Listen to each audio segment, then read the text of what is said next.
Welcome to the audiobook of The Only Outdoor Survival Guide You'll Ever Need. 9 Essential Steps for Bushcraft, Camping and Outdoor Survival, a true beginner's guide to mastering survival in the wilderness. By E. Daybreak. Table of Contents. Introduction. Chapter 1. The Preparation Mindset. Chapter 2. The Preparation for the Quest. Chapter 3. Outdoor Navigation. Chapter 4. Playing with Fire. Do it safely. Chapter 5. Cover and Shelters. Chapter 6. Food and Water. Chapter 7. First Aid Fundamentals in the Wilderness. Chapter 8. Signaling for Assistance in the Wilderness. Chapter 9. Cleaning up Campsite. Using the correct method. Conclusion and references. The introduction. Have you ever found yourself lost in the wilderness? Well, that's a question similar to asking, have you got yourself emotionally void? At the same time, the latter question could apply to you too often. The first query may be an instance occurring in your life a few times, or better, never at all. Nevertheless, how can we say it won't happen in your lifetime? Let me tell you a story of my own. Being a restless child, I always liked exploring nature. In my late 20s, I went on a trip in the wild, only to be confronted by several obstacles. I realized I had forgotten my mosquito repellent in one of these encounters. God, that was one horrible mistake you could commit. Although the instinct should have been a retreat from my expedition, I decided against it because it was a breathtaking landscape that I could not miss at any cost. I ventured on and eventually produced some solutions based on my insight into nature and experiences, and believe me, it has boosted my confidence ever since. From then on, there was never looking back. I pushed myself to the limits. Now, a father of 4, I enjoy nature as much as I did decades ago. I still feel the same adrenaline rush whenever I think of throwing myself into nature. My philosophy is more like the rest, devoid of complication. Whatever comes up to you, grab it. Live your life to the fullest and leave a smile on your departure from the world. As immersing in nature is an intrinsic quality for a mere mortal, we need to understand the aspects of the natural world more, since we, as conscious people, must maintain the delicate balance of nature. Being naive about damaging nature is no longer an excuse anyone is ready to accept. We need the facts right before venturing into the wilderness. With the vast experience I have accumulated over the years in relishing the beauty of nature, on top of that, the constant goading of my friends to share them with the public. Therefore, I must provide you with a step-by-step walkthrough towards a rewarding expedition, the nature where I can provide loads of information about bushcraft, camping and outdoor survival. Some of the knowledge here will be instantly perceived insights. Others percolated over time as my mind was occupied with the issue. Before delving into the details, I like to take a few moments to put things into perspective. When we talk about a bushwalk, what pops into our mind? Why would anyone be interested in that when other forms of recreation are available? If you are submerged under digital gadgets, you can't fathom the ecstasy you will derive from a bushwalk and camping expedition. When you put yourself into the lap of nature, you will feel the indescribable connection you have as a child of the earth. Exploring the unknown has always been a fascination for humans, and there is almost nothing that can beat the bushwalking experience. It's a unanimous, resounding positive feedback from virtually all bushwalkers worldwide. Why should anyone read this book? Better put, why should someone ever read such a book? The answer is not that intriguing, it's a microcosm itself.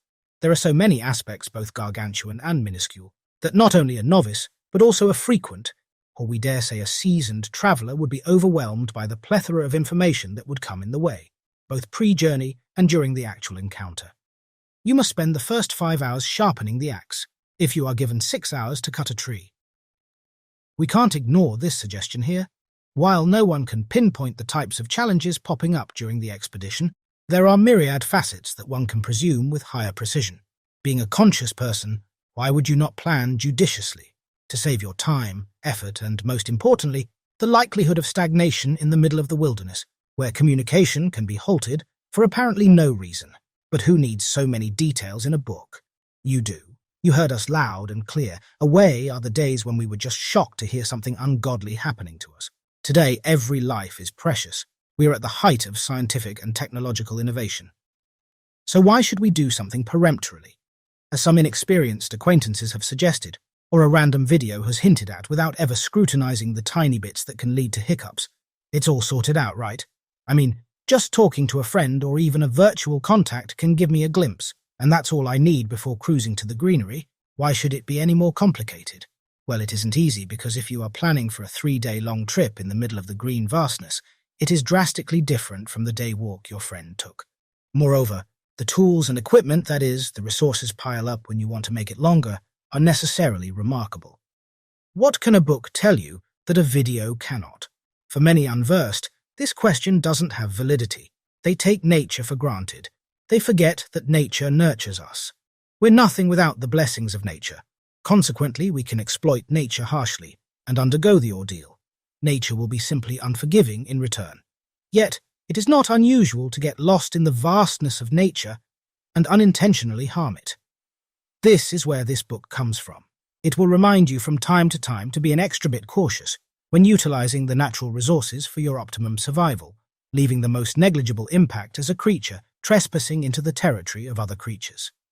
Even though my journey in the natural domain was a topsy-turvy one, I must confess, if we consider the golden young days.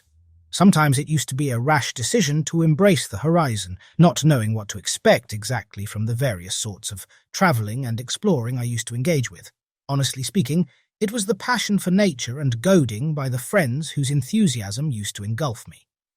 Back then, I was unaware of the many nuances I would face or resolve intuitively or incisively, which now baffles me. Needless to say, I had to get moving. Obstacles were not something that would hold me back. Now times have changed, and things have as well. We see fewer and fewer people daring to explore the unknown. Our modern-day prosperity doesn't let us regard our life as less valuable. Hence, we would not take a risk without knowing the eventuality. This book will undoubtedly reflect on all those aspects that any would-be, or even relatively experienced individual may find awkward.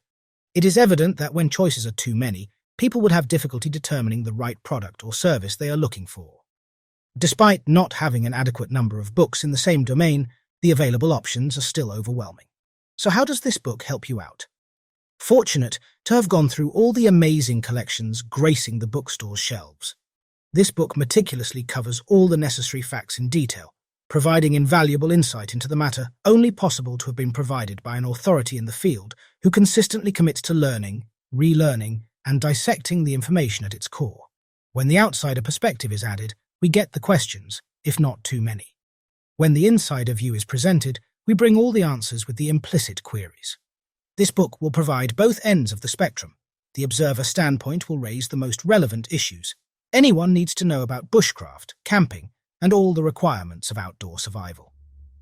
The participant's stance will show the step-by-step construction of the whole picture, of making the journey pleasant, from the bare bones to the most decorated version with embellishments.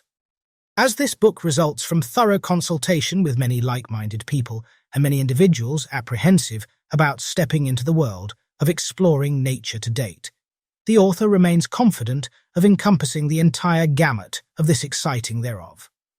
Still, as no one is above shortcomings, the publishers will be open to any suggestion to patch up the sore or lack thereof. We highly recommend that the readers maintain the sequence while reading the entire book, as every tiny bit will work as a guide for the next step provided in the book as the chapters progress. Chapter 1, The Preparation Mindset. Sustainable camping is a mindset. The blatant question was, what is bushcraft? Bushcraft is simply a wilderness existence skill set. The objective is to thrive in the natural setting while acquiring the mechanism and knowledge to adjust yourself in the best possible ways. It will not be surprising to find a common thread between bushcraft and entrepreneurship, both relying on sustainability. Even though we can come up with many fanciful definitions of sorts, the reality is that bushcraft deals with employing all the skills to manage with a lesser amount. Coming up with something new without specific tools or resources at our disposal stimulates the innovative aspect, helps to reduce the leftovers, and puts a maintainable, inventive mindset to execution. While in the wilderness, we are relentlessly prodding ourselves to utilize our surroundings. What does camping sustainably mean to us? Sustainable camping reflects the attitude and developing mindfulness of the bearing of our activities on the surrounding. Camping consciously. The base rules. 1. We must admire the rubrics of the camping area. Camping can be a rotating door for visitors and is often how hostile species are presented in new environments. It is worth remembering that some fish, bait, and fire-starting objects from different sites can have parasites and bugs, leading to devastation for a new bionetwork. Examples include pine beetle and fish bait. Then, there was the European wall lizard, having their entry in the 1800s. We should never think of vandalizing the site. On the contrary, the land deserves every bit of admiration for its contribution to our sustenance. 2. Enlighten us with the local setting. Spending some amount on books is worth the investment. Identifying plants and trees is a must. Stretching the familiarity with the birds and the local provisions for harvesting from the forest is invaluable. 3. We need to remain traceless. Impacting our environment is inevitable. It is an intrinsic human trait. We must demonstrate consideration, respect, and understanding of our surroundings. Cleaning up is more than a virtue. Taking out more than bringing in will make us true mortals. Important learning should include bringing in much less for the following visit. We ought to take no offense in cleaning up the trash left by others. Making the space neat has been a must since we were there. This is a way to put a mark on the site despite being not noticeable. 4. Planning in advance. We should contemplate the characteristics of the camping site. Our consideration should include things like cleaning up and even the waste streams. We ought to be our all-encompassing stakeholder, to recycle, manage garbage and composting, and provide water and energy. The focus should be on reduction. Fewer things need to be brought. The focus should be on reusing. Whatever is there, emphasis should be on recycling, virtually all there is. Stress should be on leaving no traceable footprint. Camping is a chance to be creative. This is a chance to create something larger. Creativity and innovation from the available materials are the answer. We must trigger the mindset, the way of thinking. How can we reuse? How can we repurpose it? An empty can isn't just trash. It can be used as a container, a lantern, a baler, a collector, or an instrument. Those are a few, but what if you open both ends of the can? We now have to start looking at things differently and stop being so throwaway-ish. If we ask ourselves, how can we make something from nothing? Or how can we create what we need from what we have? We can make anything happen. Survival mindset. Proper threat response. In multiple instances, a sequence of actions is inculcated among learners known as observe, orient, decide, and act. OODA. These are repeated in a circle. This mechanism is vital when dealing with a range of specific and uncertain factors. We have little choice but to adjust our stance to the situation's expectations. When instructions are initially given for survival guidelines, a segment on survival psychology makes its way, often ignored or deliberately avoided, favoring the mechanical and expert-level components. Even though people now recognize survival psychology more frequently, the STOP protocol has made a firm ground in citation trend. STOP, stay put, think, observe, plan, has been extensively employed in the outdoors community, is endorsed as the unanimous exact conventional components of action. With individuals dedicated to law enforcement and defending the state, such a loop is equally applicable. It facilitates on-the-moment decision-making, which is crucial for beneficial and existential tactics. Our present world, the survival mantra. It is a changing world, which shows novel threats popping up now and then. The 21st century demands are way more than the ones in the previous one. Therefore, our mindfulness, groundwork, and act should correspond with the times. For numerous wilderness crises ensuing from getting lost or triggered by crises, the initial phase to stay put or stop action proves adequate to avert additional difficulties. However, some emergency issues are beyond our control, and trying to stay put, stand still, or root in place may lead to further difficulties. Extreme events, like terrorist attacks, even at the mall, shooting massacres at school, or natural catastrophes are frequent nowadays. Smaller magnitude problems, such as car accidents, requiring first aid to someone or reacting to a violent dispute at a crowded junction, also necessitate skills to apply. In such a situation, discontinuing or reducing the speed of our actions are not essentially the right activities, and discerning instantly to evade peril is improvised expertise.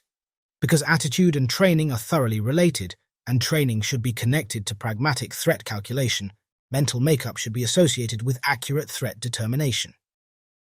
The reality for us. Do people spend enough time outdoors in terms of time, place, and manner? If an average person devotes 1 day a week outside, 52 days a year, they still allocate the majority of time within a non-outdoor situation. We tend to carry unrealistic items with us, apprehending unlikely emergencies. It is not impossible to find someone carrying fire steel in an urban setting, though the necessity of utilizing it is almost negligible. Still, adopting a mindset similar to STOP will save our day. No harm in carrying items in carrying bags, including additional batteries for flashlights, respiration masks to dispose of easily, and working gloves. An exemplification of pragmatic preparation is the typical hotel stay on holiday. Make sure to put a flashlight nearby, closed-toe shoes near the bed, and valuable items and delicate documents in a small, effortlessly portable bag if evacuation is needed at midnight with a fire or natural disaster striking. As with gear intended to address realistic threats, our mindset must follow suit similarly. Trusting the gut is invaluable. We can never underestimate the significance of gut feeling of sensing a threat. Yet, many times when determining the mechanism of threat to befall us, we need not assume the likelihood of risk, since our inner alarm starts ringing spontaneously. Despite, for millennia, our instinct getting intertwined with our nature, we tend to search for logical and scientific reasoning in day-to-day occurrences. But unfortunately, the typical individual tends to dismiss their instinctive signals. It is worth considering the numerous details of police officers and military personnel, and relying on gut feelings did wonders and survived to tell the tale. The regularity of being exposed to perils in occupation shapes specific groups of people to grow a sixth sense. Such hair-raising awareness is a natural signal of earnestness in certain circumstances. We always have such scenarios where it is not difficult to dissect the feeling we have, reconsidering our willingness to take a van ride on a paddling expedition when the driver begins to act comical, and employ a rational sequence of questions set to deduce a sensible decision. Nevertheless, when the situation is not convenient enough to go for the logical derivation of events, we ought to focus on our gut predispositions. A fiasco happens to anyone. An exemplification of the OODA loop applicable to an ordinary citizen is a situation like a car breakdown. If we assume the worst neighborhood in this context, should it be wise to search for assistance or remain in the car and call from there? What about walking away from that area before nightfall to return there the next day? For an instructor, there is never any hard and fast rule for preparing the regular person for a real scenario, when actual strain will govern their approach. The question is whether it is a possibility to instantly pick up the best course of action when we are stressed. It seems the typical individual can do so thinking about movement and observing are crucial. Assuming an average individual remains in an urban to suburban setting for a higher frequency, it seems justified to believe that they would tend to try to escape from threat rather than stop, think, observe, and plan for the next step. In such a scenario, we must remember that no movement is tantamount to no survival. It is cringing to think of people freezing in the face of a precarious situation. Faced with the fight or flight instinct, they resort to being numb to the core. Therefore, the everyday individual has the option to enhance their response, gradually culminating in increasing the probability of survival by emulating worst-case circumstances. The introduction of stress using training modification will lead to achieving inoculation to it. Survival, winning, losing, or drawing. People from law enforcement would often remark that in winning a gunfight or battle, one ought to be faster than their rival, and the OODA loop should be at the forefront. Similarly, the regular individual must implement this perception to greater, more perilous intimidations. Unless we can dissect threats quicker than they can engulf us, we will remain vulnerable to them. We ought to identify financial worries ahead to tackle them wisely. In the same vein, watching out for emotional complications in relationships would help us to sort them out. Anticipating glitches with vehicles would prompt one to focus on maintenance properly. Staying alert by scanning the surroundings and avoiding complacency would save our day. The golden question of awareness. What would be our response about the level of awareness we possess? When glossing through a magazine, do our memories recollect the contents on the previous pages? What about the color on the front of that copy? While children have the privilege of playing memory games, Go Fish being an example, adults are at a loss more often. Fortunately, options abound to enhance observational and retention ability. Now, for the next visiting experience to a diner, we ought to uncap the pen and start jotting down notes on a napkin. We can go for drawing a map of the restaurant from the recollection we can come up with. Then, it would be fun to visualize and sketch the seating arrangement from as much as we remember. We should try to match the position of the people of different gender and age groups and of various characteristics, the physical strength, suspicion, and possibility of concealed weapons, who are seated. Such a drill will aid in identifying strategies for profiling people and categorizing them into suitable classes. And why not do something on the trip coming up outdoors? When the outdoor training partner unpacks their bag in our presence, we should be liberal at offering to repack it for them. Their organization would be more systematic if they maintained regularity in such adventures. Now, it's our turn to discern the pattern. If we are accurate in identifying where certain things are kept, it will give a significant boost to our confidence in our memory resources. Chapter 2. The Preparation for the Quest. Before embarking on a journey that could stretch the mental landscape to the largest extent possible, we must be aware of several facts. Without the right things with us, we will regret even the decision to step out in the first place. Hence, we have different approaches to preparing ourselves. Let's have a look at our preparation repertoire from different perspectives. The 10 C's, things we are unable to live without. Equipped with a specific set of tools, we have the privilege to create the tools for everything else that is necessary. 1. Cutting tools. We need to pick one or two multi-purpose tools, an axe and saw, a blade, a knife, or even a multi-tool like a leatherman. They can offer us access to most of the C's. 2. Combustion devices. Ferro rod, magnesium rod, magnifying glass, and a whole Bic light could be used as our fire kit's base. 3. Clothing/cover, from the elements 4 on our body, or above it, along with many other uses. 4. Containers, cooking, carrying, concealing, X, keeping dry. 5. Cordage, cords, binding material, paracord. 6. Cotton tends to dry swiftly, is utilizable for netting, and is also valuable for creating char cloth. 7. Cargo tape, anything vital ex Gorilla tape. Great for patching, fixing, and holding, including wounds. 8. Compass, traditional or not, knowledge of the direction is a must. 9. Candling devices, crank lights, something to provide light, oils and fats. 10. Canvas repair needles, something to fix stuff, clothing, netting, stitching wounds. The checklist of bringing things during camping. Imagine we are going to head out camping. The prospect of it turning out to be something marvelous is realistically high, along with the opportunity to warm up by the campfire, reconnect with nature, and recover from the frenzied trajectory of life. Whether it conspires to be as such depends on the ability to remember the essential things to carry. The thought of feeling stranded alone while our traveling partner returns to town, requiring a few hours to collect the toilet paper, would dampen the adventure. Despite the objective of camping abandoning luxury with a bit of enjoying the primitive experience, it still pushes for the commitment to gather all the gear we could exploit. Indeed, it can quickly turn the idyllic excursion to the woods into annoying chaos. To escape the discrepancy in preparation for an outing, we've compiled a camping checklist encompassing all the camping gear we're supposed to need to secure a memorable trip. For ease of understanding, it would be wise to break it down into 5 significant categories: shelter, food and water, tools, apparel, and personal items. Shelter and camp necessities. Since we abandoned the cave dweller's life, the human race has been conscious of shelter to protect us from the surrounding forces. When it comes to camping, the instinctive pick would be a tent, despite finding some people enjoying the night in hammocks, some preferring the stars without any obstacles. It is imperative to know that the tent is rated for the range of individuals making the trip. The situation can lead to a mess if not too cozy too quickly without proper focus. Before leaving, we can never mention enough to take our tent out of its stuff sack. Checking to have the fly and no missing poles or stakes is a must, while ensuring its absence of smell or mold is a smart move. While having shelter from the elements is of utmost significance, trying to ensure warmth and coziness is not of secondary importance, and we can't ever thank enough our sleeping bag for that. Tracking the weather forecast of the intended destination for camping and looking at the overnight low is never something to ignore.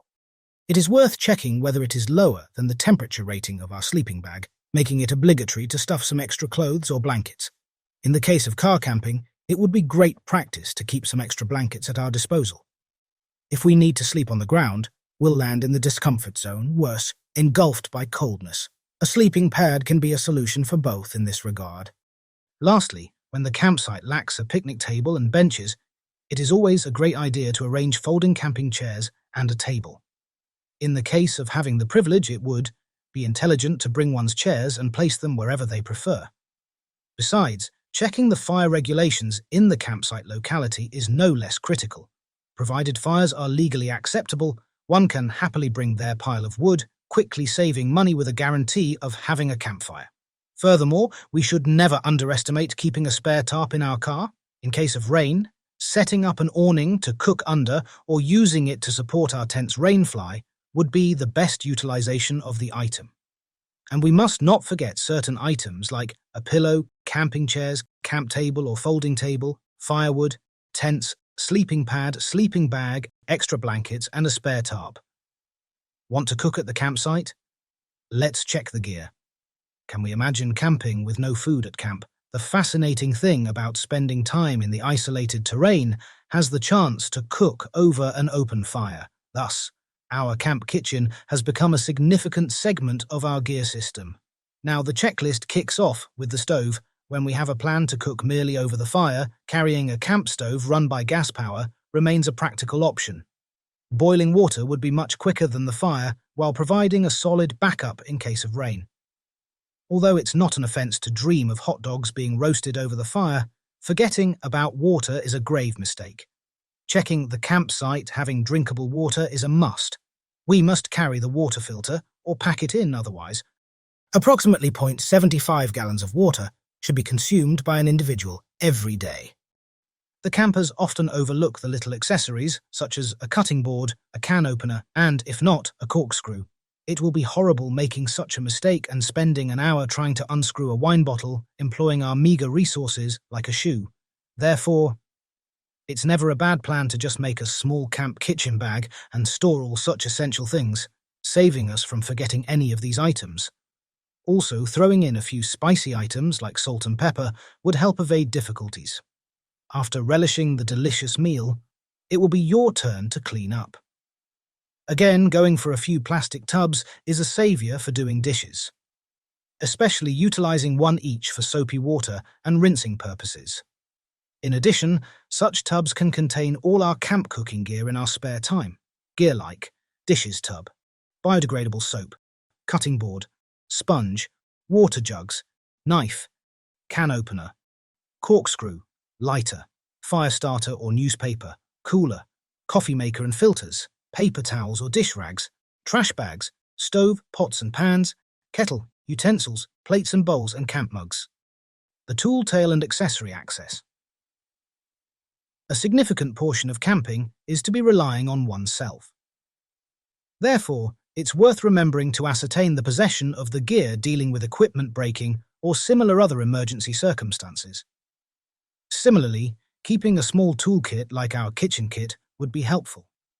Regarding this, one of the crucial things deserving inclusion is duct tape. Likewise, the ability to pitch a tent or jacket is beneficial in various conditions. In the same vein, superglue, taking up no extra space, proves helpful. Finally, one should possess a multi-tool, a combination of knives, pliers, and screwdrivers for repairing tasks. Even though a campfire provides light to an extent, catering for extra lighting is never a luxury. It's worth emphasizing that everyone has their headlamps and spare batteries. These offer greater convenience compared to flashlights. Another option is a communal lantern, making life less complicated for playing games or hanging out in the dark, sparing the awkwardness of shining our headlamp in our fellow campers' eyes.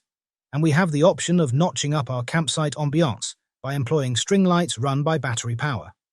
Among all the things, a piece of gear not getting attention is a small sewing kit. With some needles and thread, we can repair gear and make life a bliss in the woods.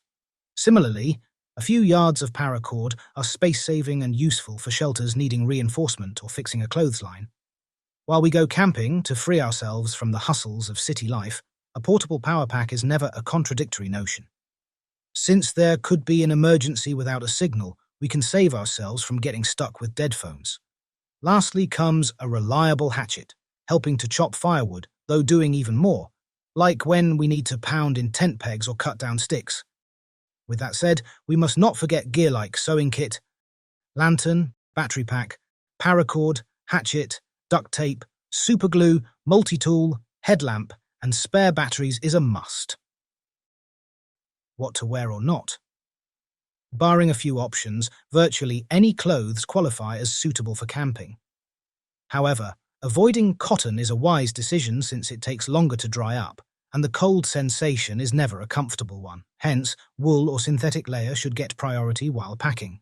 Nevertheless, as there is a disadvantage of the more technically improved jackets, with embers from the fire probably leaving holes, wearing the cotton flannel is not a bad option when it's not raining. Bringing extra warm clothes is never a waste, whether it's summer or the numbing winter. Packing an extra puffy, some spare underwear and socks, and making sure these are dry are the obligation we should abide by. In case of rains, appreciating some emergency rain gear would come inevitably.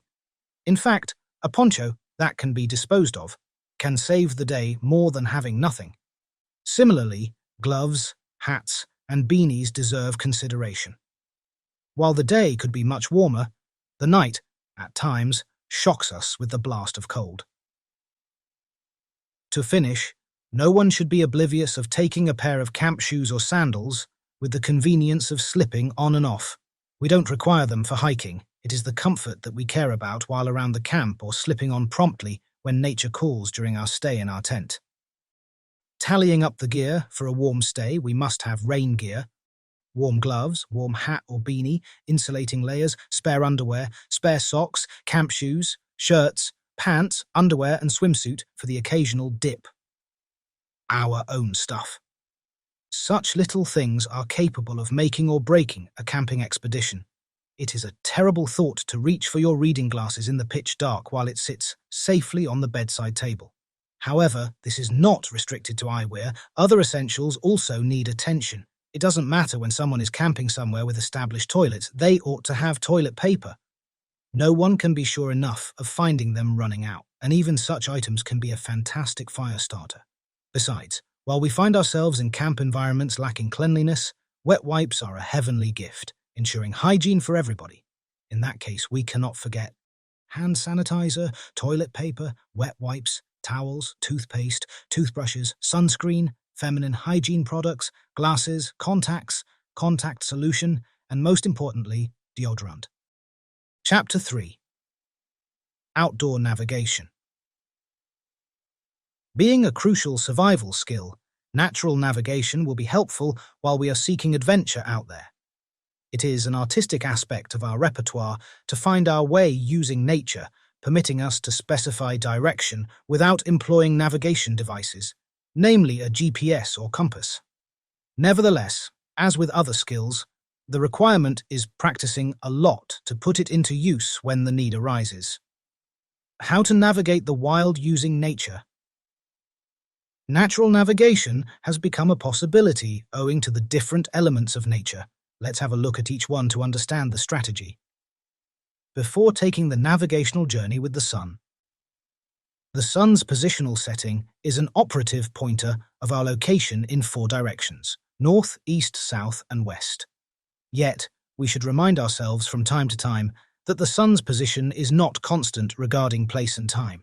It is worth remembering that the sun makes its rising due east and setting owing west on the 2 equinoxes, spring and fall, leaving the day and night to be of equal duration.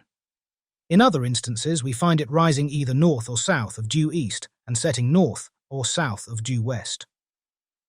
When we have the longest day in the year, known as the summer solstice, the sun rises the farthest to the northeast and sets the most distance to the northwest.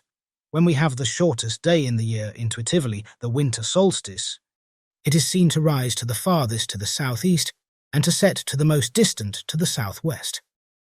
Before taking the navigational journey with the moon. The moon can offer its service for navigational purposes.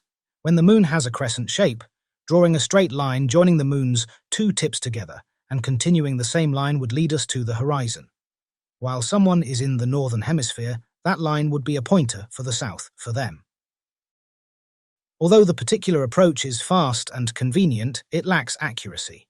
When we are bent on precision while navigating, we have the option of a slower and somewhat complicated scheme. In the northern hemisphere, each celestial entity, the moon inclusive, tends to arc transversely in the southern sky from our left to our right. When crossing our meridian, or line of longitude, they culminate to their highest point in the sky, which occurs while they are precisely due south of us. Observing and specifying shadow tips determines the moon's peak point. A full moon is not required. Having a bright moon to cast a shadow is sufficient. When we have this situation, we must proceed as follows. 1. Placed a stick on the ground. 2. Marking the endpoints of the shadow for a while. 3. Keep the drill continuous until the lines become lengthier. And 4. Among the lines, the shortest one indicates due south. Before taking the navigational journey with the stars, it is the trait of almost every celestial entity in the sky moving around throughout the night. However, Polaris, the North Star, barely moves from its location in the sky. Therefore, it turns out to be a great evening companion for navigational purposes. It notifies them about the position of the north. For finding Polaris in the open, the first thing needed is locating the Big Dipper, a discernible outline of 7 stars in the constellation Ursa Major. Looking for 7 major stars forming something similar to a ladle would be the key to determination here. 3 stars comprise the handle. 4 contribute to creating the head of the ladle. Imagining a line linking the head's 2 stars in the front would help the task. Extending the line upward should make it easy. The first brightly lit star noticeable is Polaris. How to navigate with the wind. Earth tends to maintain a specific wind trend where the wind blowing in one direction keeps the momentum for a particular time frame. The direction tends to vary relative to our location. Visiting websites for wind direction in our area would always be a wise idea. When we cannot perceive the wind, peering at the wind-swept tops of trees would clarify our understanding. A similar look at snow ridges can help. Such signs can give us an indication of the direction of the wind. Venturing out with no navigation device turns out to be less strenuous when we have the acquaintance with nature's apparent features, pointing out the direction to take. Using them properly would reduce the risk of finding ourselves in the middle of nowhere. Techniques while navigating the wilderness. The motivation for acquiring expertise in wilderness navigation. Often, survival requires us to utilize the resources we have at our disposal.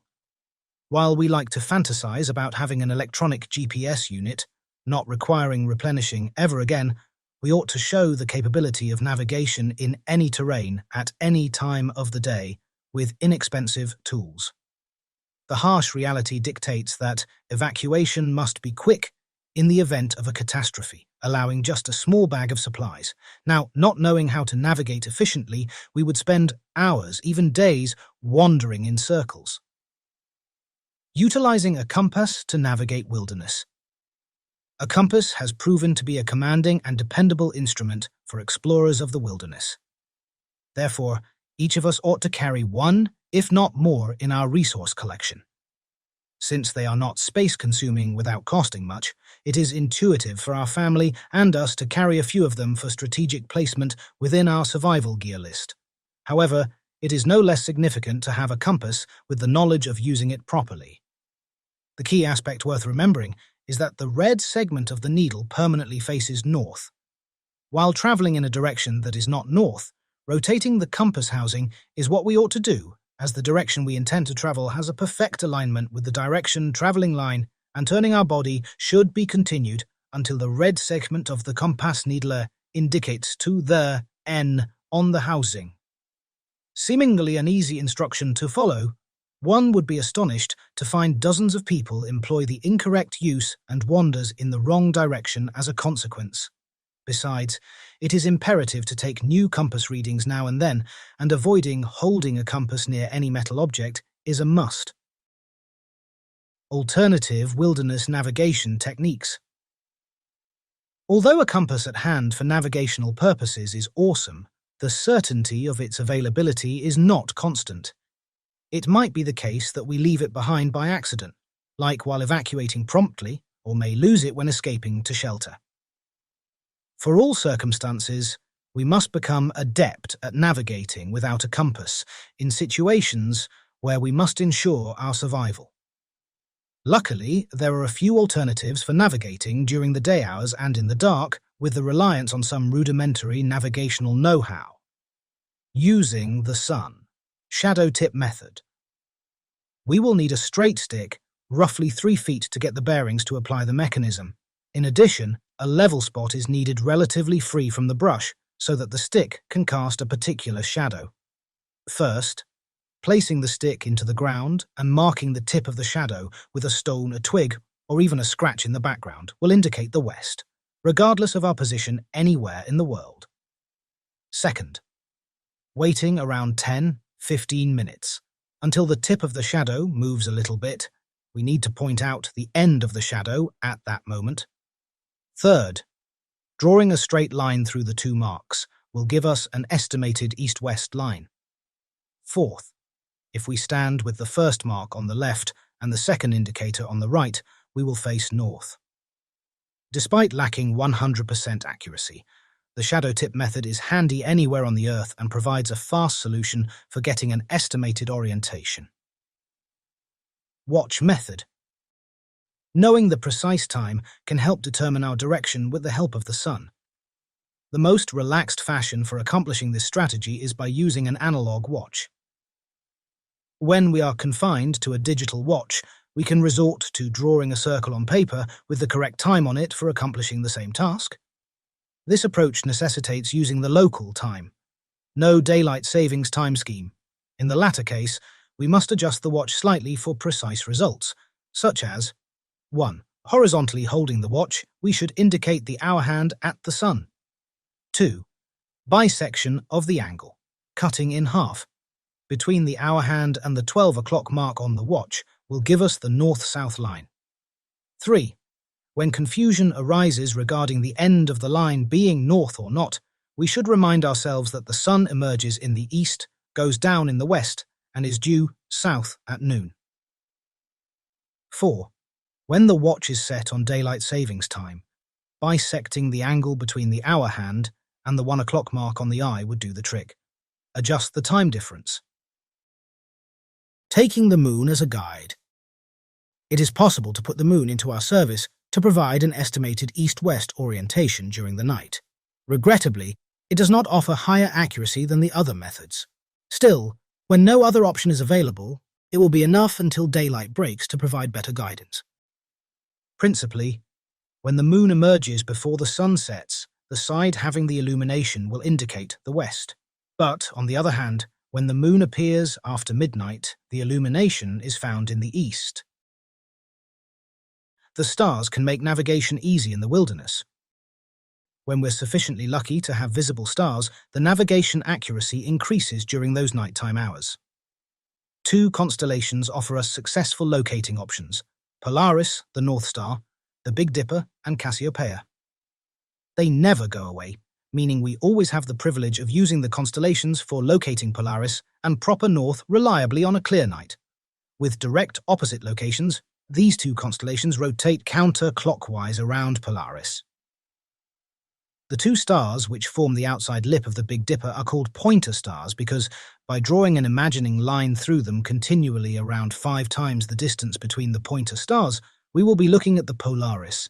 Cassiopeia has 5 stars forming a W shape on its side. Polaris comes straight out from Cassiopeia's center star. We ought to utilize both because Polaris essentially provides the segment of the handle of the Little Dipper, and reliance on both options will not inadvertently lead to confusion regarding the Big and Little Dipper constellations. If we successfully locate the North Star, drawing a line and imagining going directly to Earth, we will pinpoint the true north. The mysterious knowledge of tree growth outlines for navigating wilderness. On days without clouds or nights without stars, we might encounter difficulties with proper orientation. Nevertheless, it is within possibility, navigating effectually by recognizing some elementary patterns in nature, providing valuable clues regarding direction. To illustrate, when we find fallen trees in front of us, looking at the stumps becomes necessary since the side pointing toward the equator, east-west, tends to thrive and the tree growth rings will have broader space. Tree growth rings contain close spacing on the other side, indicating the north and south poles. However, we should remind ourselves that such a fact is inadequate in providing information for establishing direction through some extra clues that may also aid in this objective. Provided that we have familiarity with the locality, prevailing wind directions can help determine direction.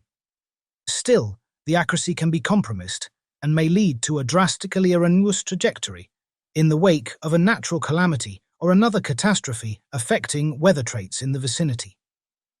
In mountainous areas, we should remind ourselves that slopes that face the north are the receiver of less sun than the south-fronting slopes.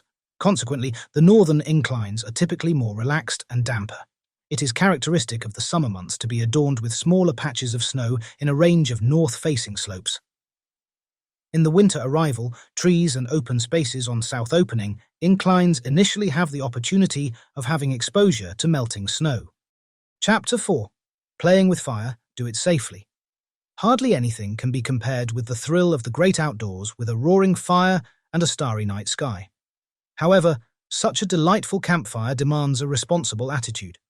Choosing the right campfire location is one step ahead of ensuring a safe expedition. Picking the campfire spot. Following steps for picking a campfire spot will help prevent wildfires. We should not go for building a campfire when the campground area or event rules prohibit them. Many times digging pits is prohibitory, owing to archaeological or other worries. We should not opt for building a campfire in hazardous, dry settings. We must search for the campground having any existing fire ring or fire pit. Without any prevailing fire pit, a new one should be chosen at a site that is a minimum of 15 feet from any tent walls, shrubs, trees, or other flammable objects. We should be careful about low-hanging branches. We need to settle for an open, level site far from heavy fuels, such as logs, brush, or decaying leaves. Considering wind and its direction when picking the site, we ought to go for a spot shielded from gusts. Now, we hardly ever think about fire today because it is so crucial to our daily lives that we tend to believe that we have it under control because it is so pervasive in contemporary society and is always there, just in plain sight. What propels us is in the car. The wall heater provides home heating. All restaurant food, including the food we prepare, is cooked on the stove. Undoubtedly, it may be found in the light bulbs that illuminate our planet.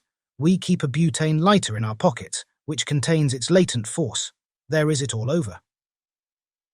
When life was fairly simple, everyone needed food, water, and tools. As we learned by studying ancient cultures, the fire was constantly available to cook the food, clean the water, and create the tools. We know that the ancient Egyptians utilized a type of bow and drill that we simply refer to as the Egyptian bow drill, because they depicted the fire instruments they used on their walls and every other part of their lives. The Anasazi people who survived in the American Southwest desert developed a civilization of adobe and rock cliff dwellings, irrigation ditches, ceramics, textiles, and agriculture. Of course, there was fire everywhere.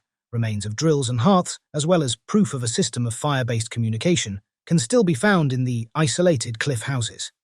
It is impossible to emphasize how much fire has improved our lives. It has been a part of us from the beginning and will remain so until the end.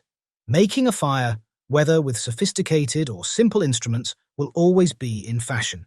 There are many cutting-edge fire starters on the market today at any hiking store, but even if we have the most high-tech fire-starting equipment, we could lose or exhaust its capacity. Even the typical Bic lighter is a pretty impressive invention, yet they are frequently lost and run out of fuel. Whether with sophisticated or simple instruments, making a fire will always be in fashion. The reason for building a fire. Location, location, location, just like in real estate, is everything. Real estate and the location of our wilderness shelter both depend on location. With fire, it's crucial as well. The geographic region is everything. Making it safe. Overall other factors, safety should be our top priority. A fire atop a thick brush is undesirable because it increases the likelihood that an underground fire would smolder for several days before igniting unexpectedly elsewhere. No low-hanging branches should be present, and the ground should be hard and level. There might be an exception to this rule. For instance, if we're hiding or being followed and we truly need a fire, but it's hidden from view, we would still need to put safety first in this situation. In general, building a fire in your basic shelter is not a good idea. Our shelter is made entirely of tinder if we're in a lean-to or other small brush shelter. We can't take the chance that the entire shelter may catch fire. We might be able to have a small fire inside if we've constructed something more elaborate than a simple shelter, a sizable, tippy-shaped shelter, or something resembling a log home with a high ceiling. But we still need to be extremely cautious. Heating rocks in our fire outside the shelter is the greatest option for heating a prehistoric shelter. After an hour or so of cooking, when the rocks are very hot, we can roll one or more of them into a properly formed depression inside the shelter's entrance. These have a remarkable capacity for heat output. Closeness to the fire. Not necessarily near our shelter, but our fire should be located close to our operational hub. We should keep in mind that our fire area serves as our kitchen when we're camping, especially in a primitive setting. This is where we'll be conducting all of our cooking. At night, our fire doubles as our living room, where we'll gather to chat. For the gathering, we need to make sure we can set up seats or wooden stakes. Provisions. We should build our fire on a campsite close to our fuel supply whenever possible. Finding a spot with enough natural resources to create a shelter and maintain a fire is part of planning a campsite. However, there are situations when we must construct our campfire and campsite some distance from the source of our firewood due to legal or other issues. If that's the case, we'll have to carry, pull, or roll the firewood to our campground using our resourcefulness. Choice of visibility. Do we then wish to be visible? If so, our fire should be constructed in a high, clear place. Additionally, we can make our fire smoky if we get lost by adding a green brush or punky wood. However, perhaps we don't want to be noticed. We may need the advantages of fire because we're in danger, wish to be left alone, or are both. The only way to see a fire is from an airplane, yet building one in a deep pit is possible. Such a fire should be kept to a small size, and we shouldn't add any punky wood to it because doing so would cause excessive smoke. A small fire can still offer heat and fuel for cooking. In ravines where the campers did not wish to draw attention, it has been witnessed little fires being made.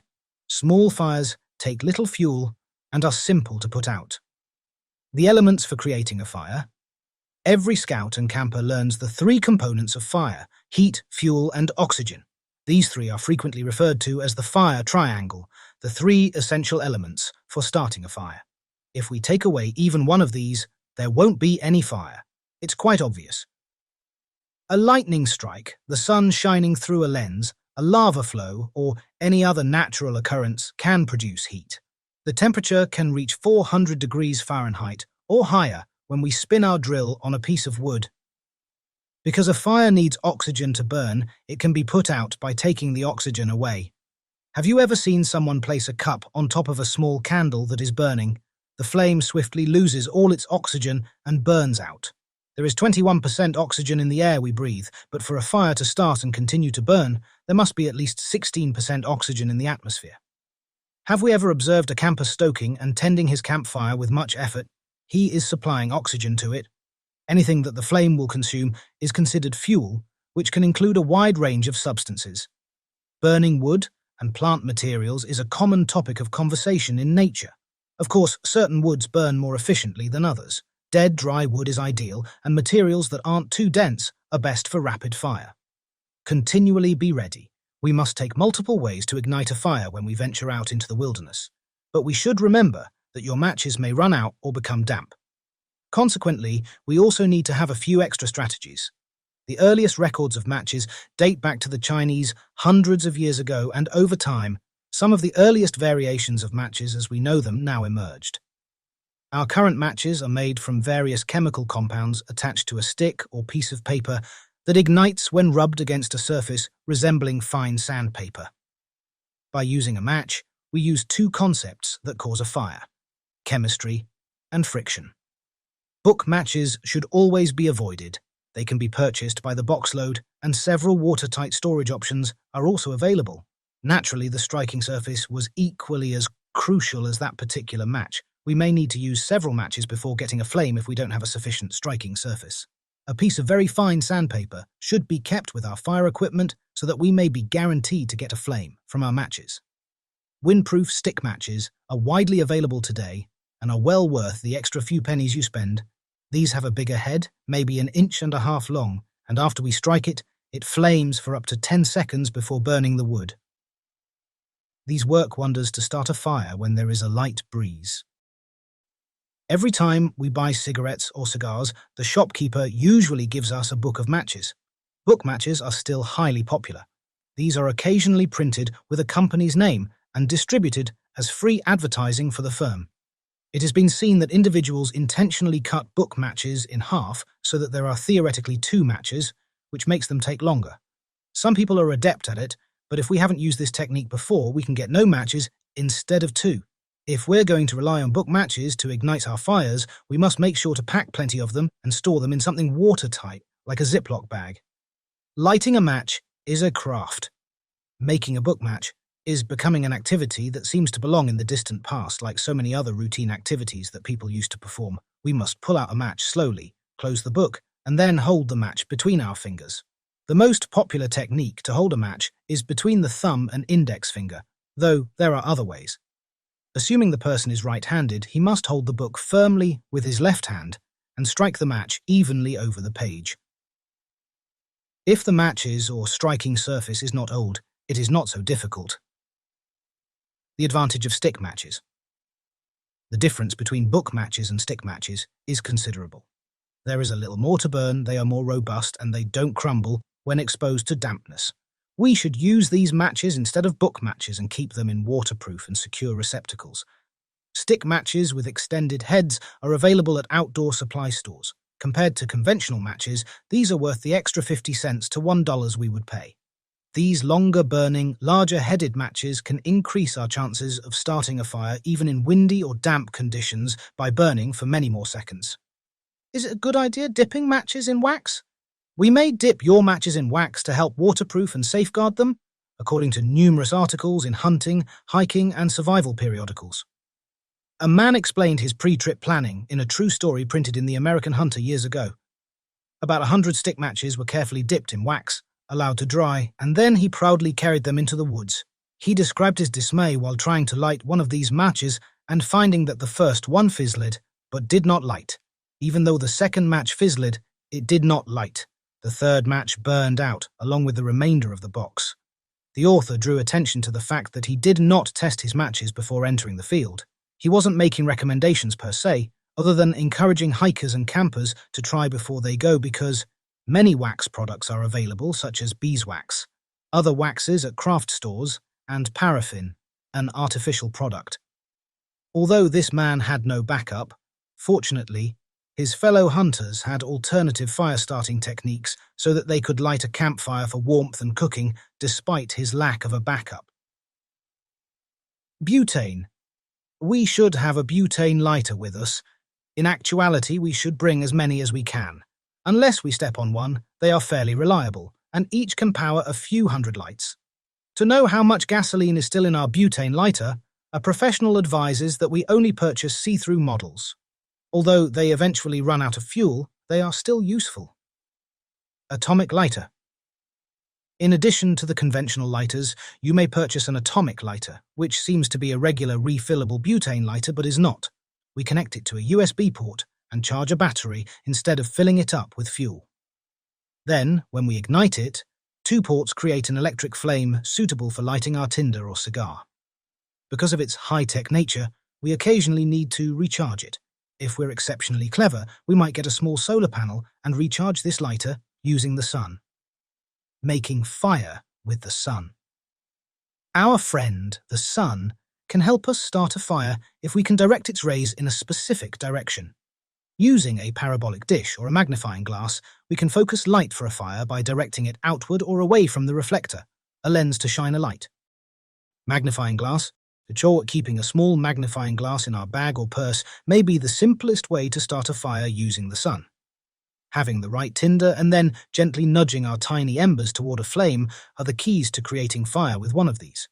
To acquire a precise point of light, we must hold our magnifying glass steadily and perpendicular to the sun's rays. We ought to see smoke within a few seconds if we continue to hold that tiny point of light above the tinder. We can blow softly on the small ember as it grows. We can blow even harder as the ember grows, and our tinder will finally catch fire. Fresnel lens. The plastic. Fresnel lens, which is pronounced Fresnel, is frequently used to create fires with the sun. It may be as large as 8 by 10 inches or even bigger, or as tiny as a credit card that fits in our wallet. It collects and concentrates lighter, therefore the bigger it is, the better. Every overhead projector in classrooms of the previous era had a Fresnel lens on its flat top surface. For this lens to work like a parabolic dish, concentric rings were engraved into the plastic. Simple Boy Scout solar cookers, sun-etched wood, and camera obscurers are all made possible with their use. They work wonders at starting fires. Stationery stores frequently carry small Fresnel lenses, and bargain retailers frequently carry bigger ones. We must purchase as many as possible because these make wonderful presents for loved ones. When using this technique, we must wear sunglasses for safety as the light's focal point is extremely bright. Piggy's specs. All the adults die in the plane accident in the Lord of the Flies movie, and the young boys go crazy and form two distinct camps. With the help of Piggy's specs, his reading glasses, the guys on the island kindled fire.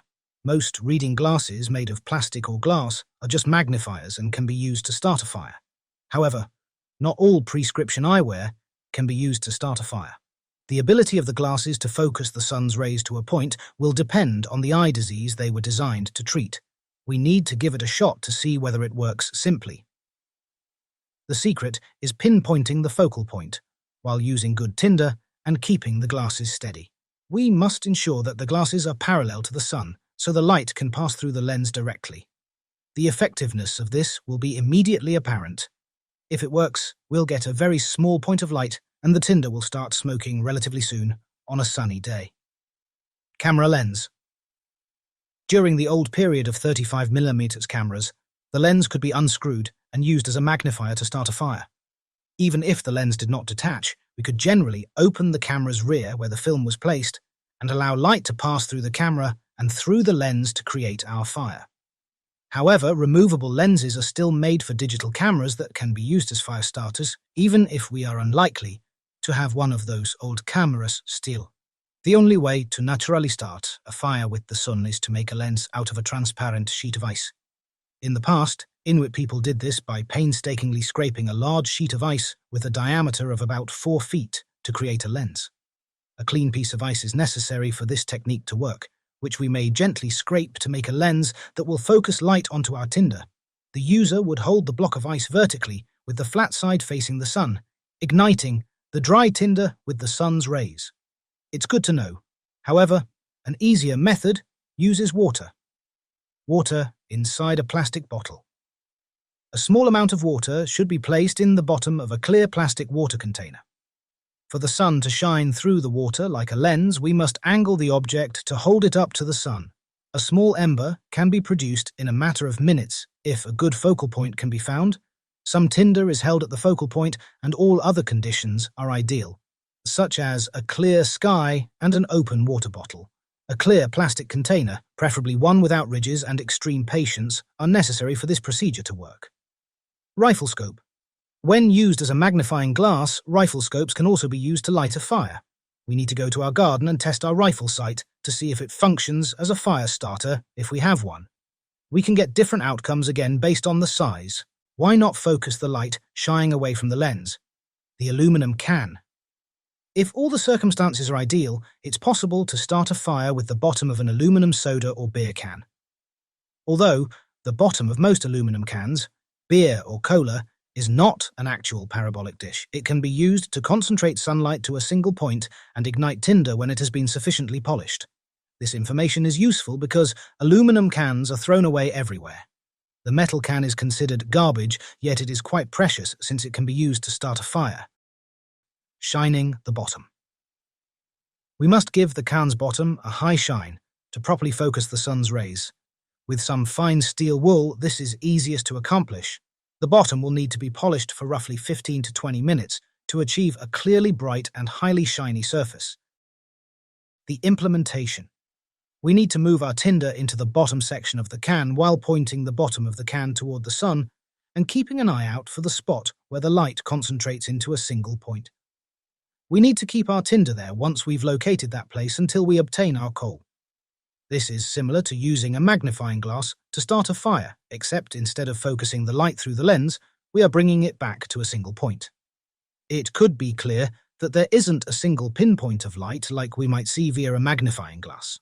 The light is concentrated in a relatively small area instead. To make this work, we must stabilize our can and tinder at one particular location. The bottom of the can should be pointed at the sun, and we'll discover that it's best to carefully keep it in position when placing it on the ground. Putting a solar cooker into use for making a fire. The one-source solar cooker, a parabolic dish cooker that concentrates sunlight to a broad point, has been used to prepare some great meals during some wild food cooking lessons.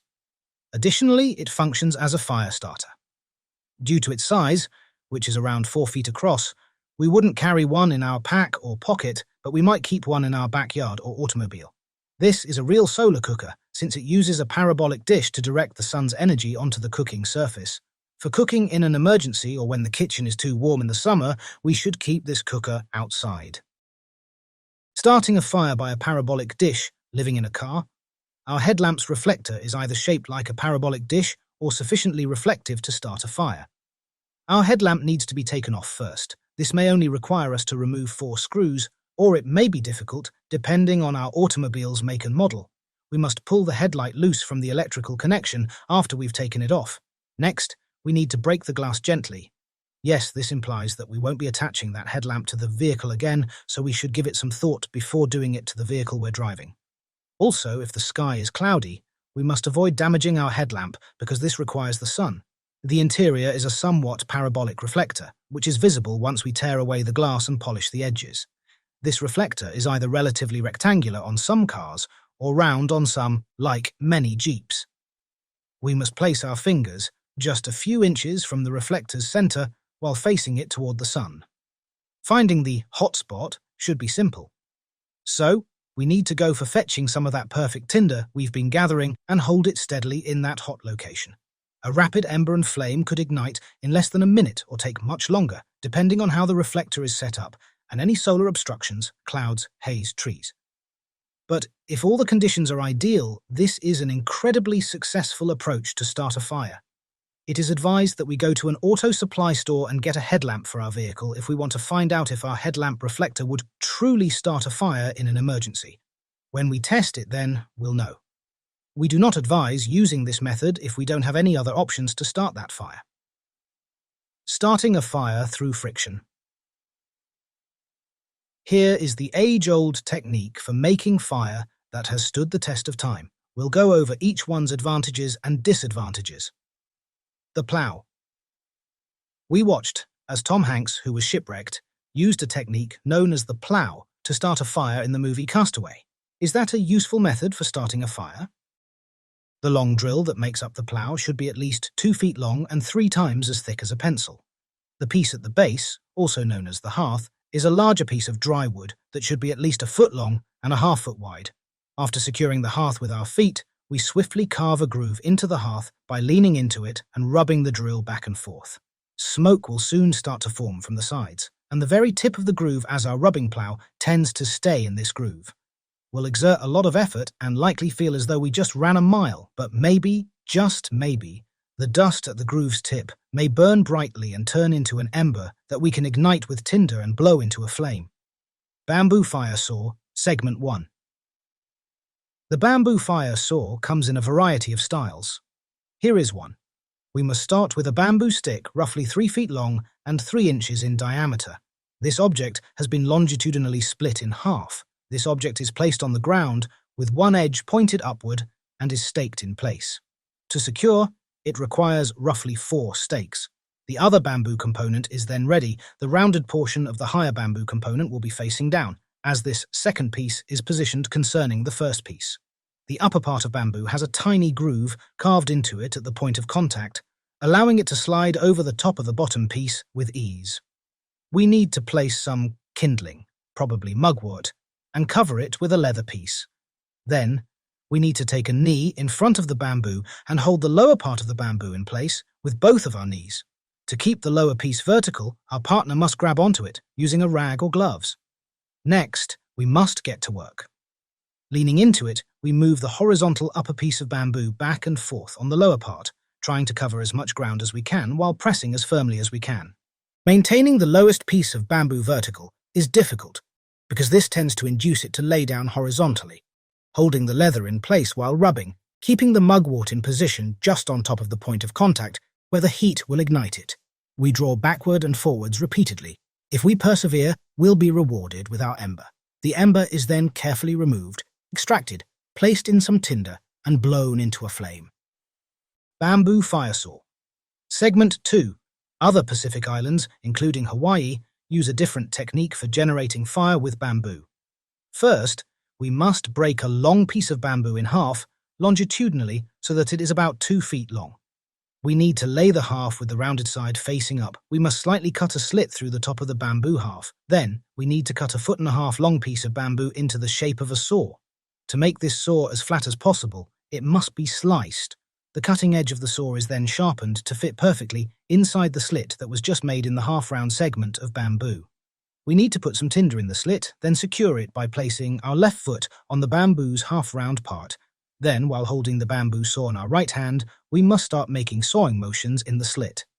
To continue in this manner, we must gradually increase the pressure. A little ember finally forms as dust gathers in the tinder beneath the slit. Like with all other friction techniques, we must gently place the little ember into some quality tinder before blowing it slowly and deliberately into flame. Fire piston. The fire piston comes in many different forms. They all have a handle attached to a long dowel, and the dowel slides right into a second piece's long hole. For a good fit, this tool needs to be thoroughly machined. The dowel's very tip has been hollowed out, so we may place some tinder inside it. To ensure that the dowel slides into the hole easily, it should be cleaned and properly oiled, to trap the air when we hammer the dowel into the hole. The dowel even has a ring similar to the pistons in our car. To use, we must insert a tiny quantity of charcloth or other suitable tinder into the dowel's tip and insert it into the hole. We must carefully put the dowel's tip into the hole while holding it in our right hand. Next, quickly ram the dowel into the hole while holding the tool in your left hand. Then we must quickly remove the dowel, and if all went according to plan, we should have an ember in the charcloth inside the hollow of the dowel.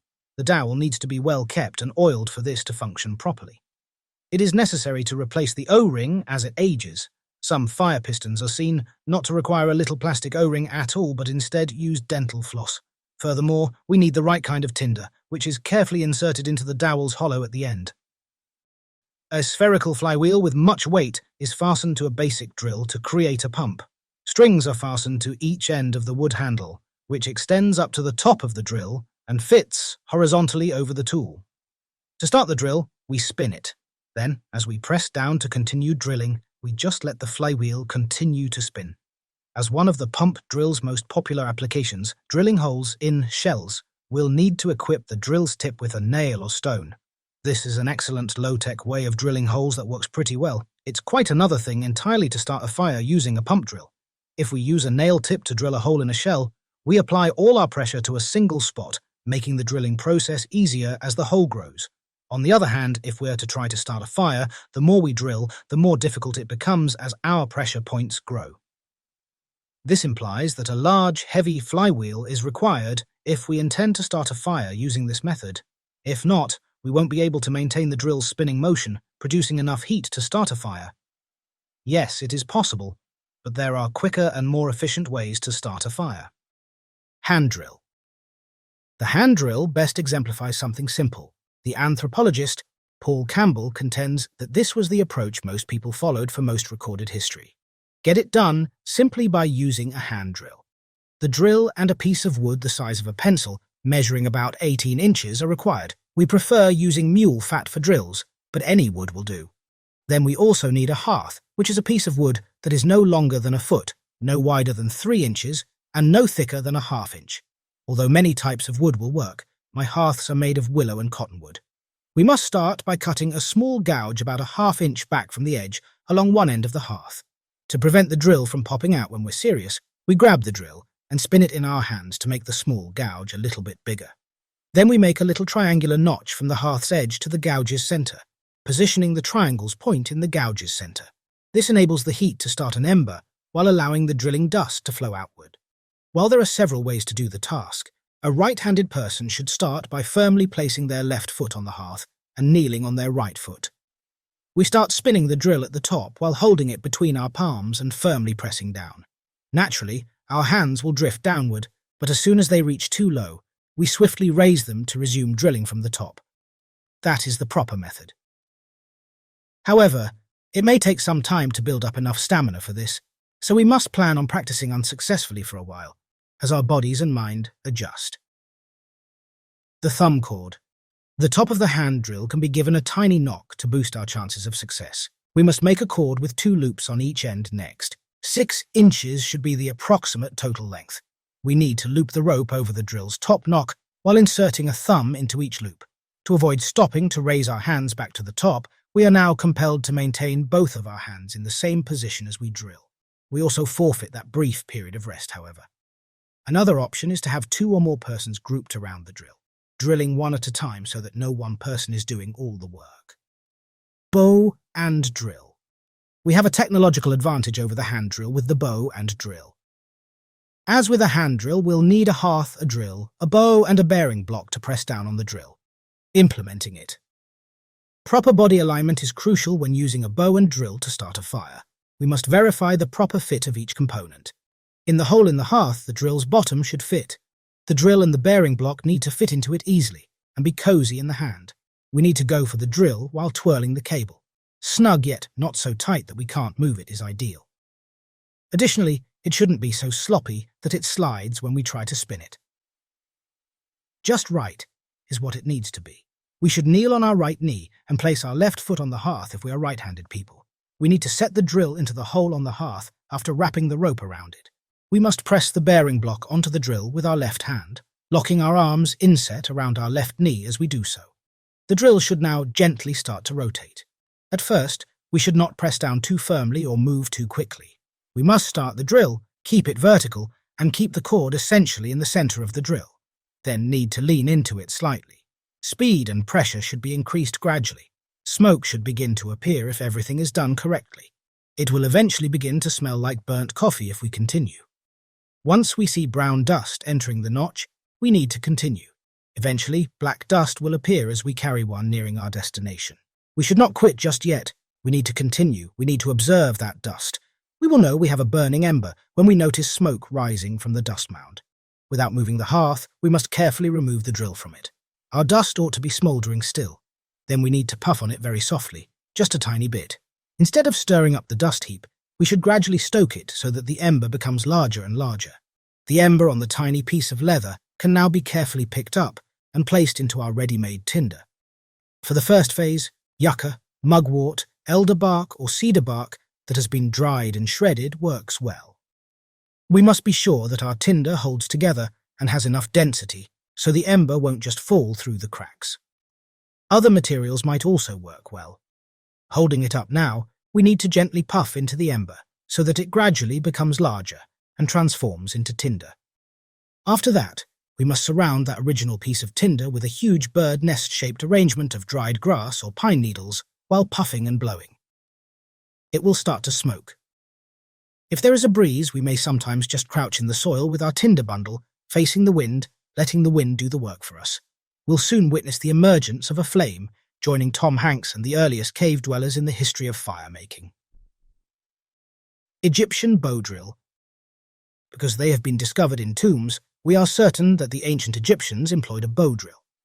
The Egyptian bow drill and the previous bow drill are primarily distinguished by the cord's attachment to the Egyptian bow drill. We either drill a hole through the drill and hook the cord or just loop it around the drill.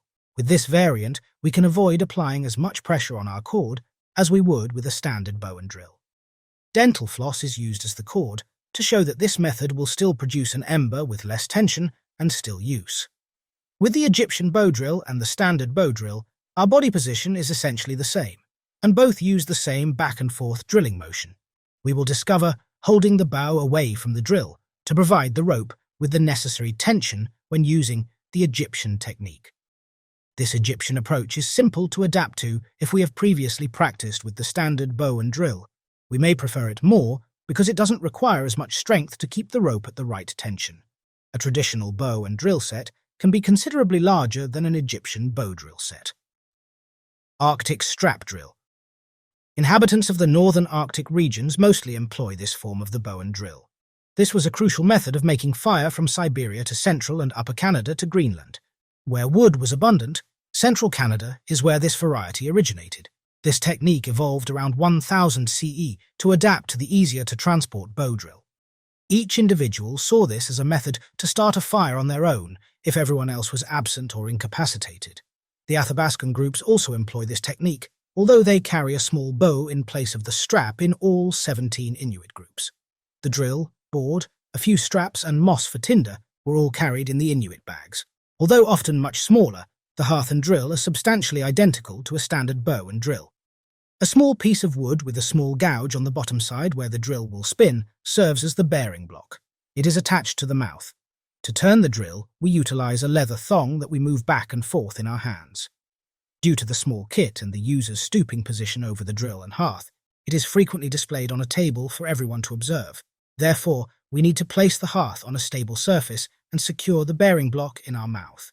We must slice it beforehand so it fits appropriately in our mouth. We must put the hearth in place with our foot or knee, or have someone else do it. We might also do as some expert does and kneel on a different stick, which they call a keeper stick, which holds the hearth in place. We must put the drill in position, and then, while gripping the bearing block with our mouth, need to bend down onto the drill. As we gain a feel for this, we must wrap the leather thong around the drill and carefully draw it to the right, left and right, while maintaining it up. As we continue to get smoke and eventually an ember, we gradually increase the downward pressure we apply to the drill, while also speeding it up. Flint and steel. The hand drill was the second most popular way to make a fire in the world after using this technique. We start with a piece of spark-producing rock, such as flint. We must find a sparkly rock by experimenting. There are plenty that will work. This comprises quartzite, chert, and other materials like petrified wood. One option is to attempt breaking a beach rock. It should be suitable for making fire if glittering, indicating a high quartz content. Additionally, we would require a piece of rust-prone carbon steel. A Boy Scout fire-making kit was where I got my first piece of steel. A simple flat piece of an old carbon steel file served as the object. Furthermore, we can successfully use bastard files that we may get from a hardware store. Moreover, certain blacksmiths produce the C-shaped steels explicitly used for igniting fires. To ignite it, we'll then need some perfect tinder. While cattail or willow fluff can be easily ignited with a spark, most flint and steel users prefer to use something known as charcloth. To feel the force and pressure needed to create a shower of sparks, we must first practice striking the flint with our steel. There are multiple ways to practice this, but this is decent for a right-handed individual. We must hold a flint fleck between our thumb and index finger in our left hand and the steel striker in our right hand. You need to strike down firmly and then continue with the striker onto the flint to create a spray of sparks. It strikes from edge to edge with a sharp, perpendicular blow. If we strike it hard enough, sparks will fly out. Then, either directly beneath the flint or in between our next two fingers, we must place a small piece of charcloth or other tinder. Now need to strike once more, while keeping an eye on the charred black cloth.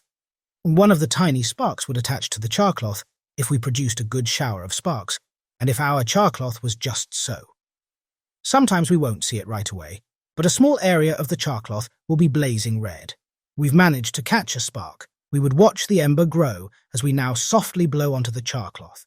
We must put the charcloth into the ready tinder as soon as possible. If possible, we must shape our prepared tinder into a bird's nest using dry grass, pine needles, shredded bark, or any other suitable and well-known tinder.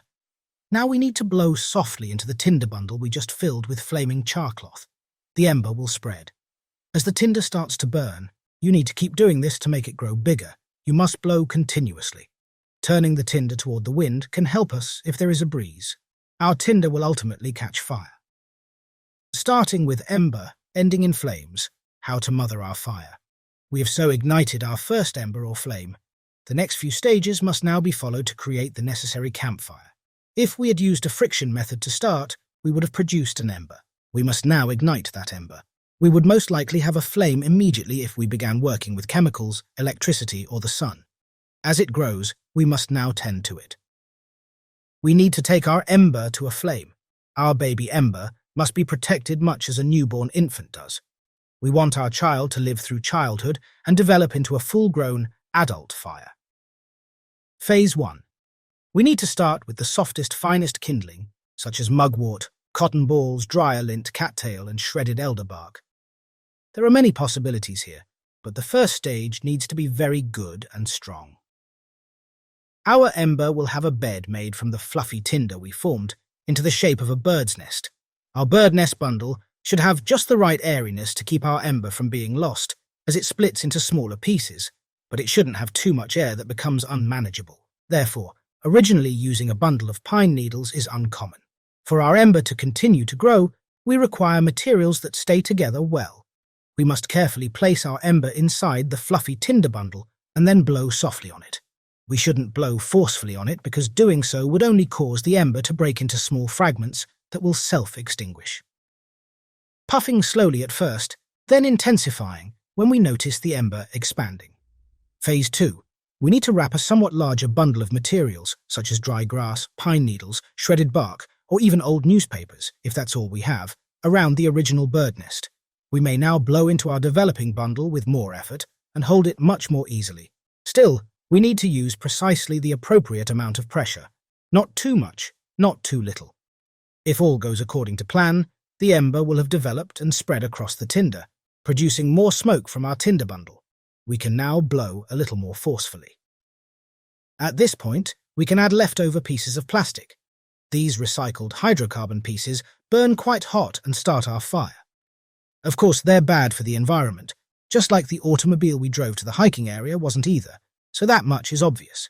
Just a little burned plastic might be acceptable in this life or death situation. We should not consistently act in that manner. Phase 3. We now need to add kindling next, the most advanced material for burning. Kindling would be made from little, pencil-thick sticks, bark, some leaves, and possibly even pine needles to produce extra heat. It is our responsibility to add kindling and twigs to our fire in a way that prevents smothering it, because we don't want to put it out. We just started the fire. We build a fire lay of sorts, which is the method we are now piling twigs around the fire to make it even bigger. We might arrange the wood around the fire in the style of a tipi, a log cabin, or another way. A fire lays.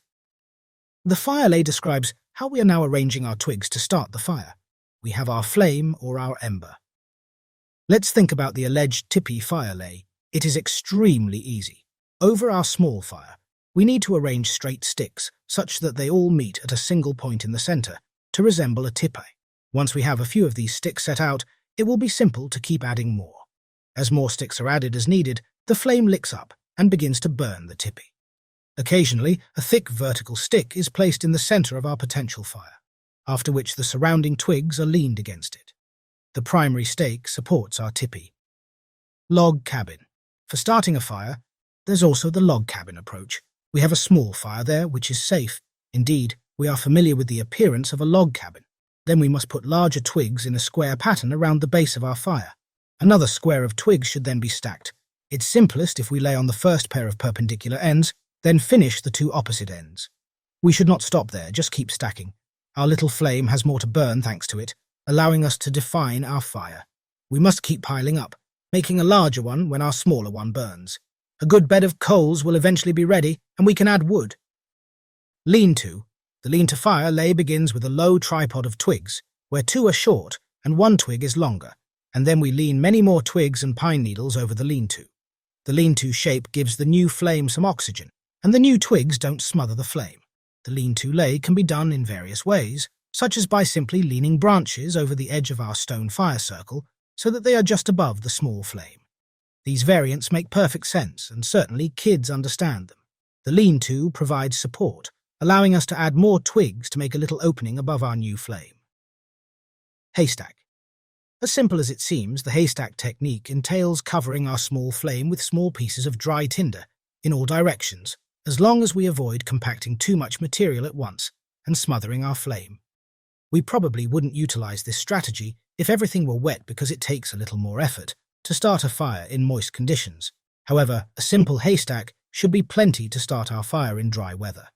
Now, our task is to continue building our fire such that a good bed of coals forms, using whatever lay method we choose. A safe fire with smouldering coals that will endure even in light rain is what we desire. Phase 4. Time demands logs. Once all our kindling burns properly, we should add larger materials, such as tiny or large logs. We should never take our fire for granted. Therefore, when adding wood, we must keep the fire lay's rules in mind. We need to lay in logs to prevent the flames from being doused and take care as we keep adding logs to the fire. Our next course of action will largely rely on our situation and whether we're creating a fire to stay warm, cook, dry your clothes, sit around, signal, remain hidden, or a mixture of these items. Larger logs are generally used to create the base of the fire, and then we can add additional logs on top of those, roughly perpendicular to the base. To prevent the fire from being smothered, this creates some breathing room. Various needs dictate different types of fires. Cooking. There should be no large cooking fires. A big blaze makes it too difficult to cook food. As a result of the fire's size and heat, cooking around it becomes challenging, if not impossible. If we attempt to cook on such a fire, as several people do, our food would almost certainly be burned, and we will almost certainly get scorched ourselves. However, everyone usually insists on having the large round fire since it serves as the round table, where everyone can converse, laugh and sing. However, cooking is still necessary. When we're ready to cook, the best thing is to start a little fire separate from the main campfire. This, of course, implies that we don't already own a Coleman stove or any one of the more advanced cooking appliances. Only a fire large enough to heat the soup or coffee pot we're attempting to warm should be used for cooking. A little, shallow hole that is approximately 1 foot long and 6 inches broad can be dug in about a minute for our cook fire. The fire area can be defined, and a ledge for resting our pots can be made by lining this small hollow with flat rocks.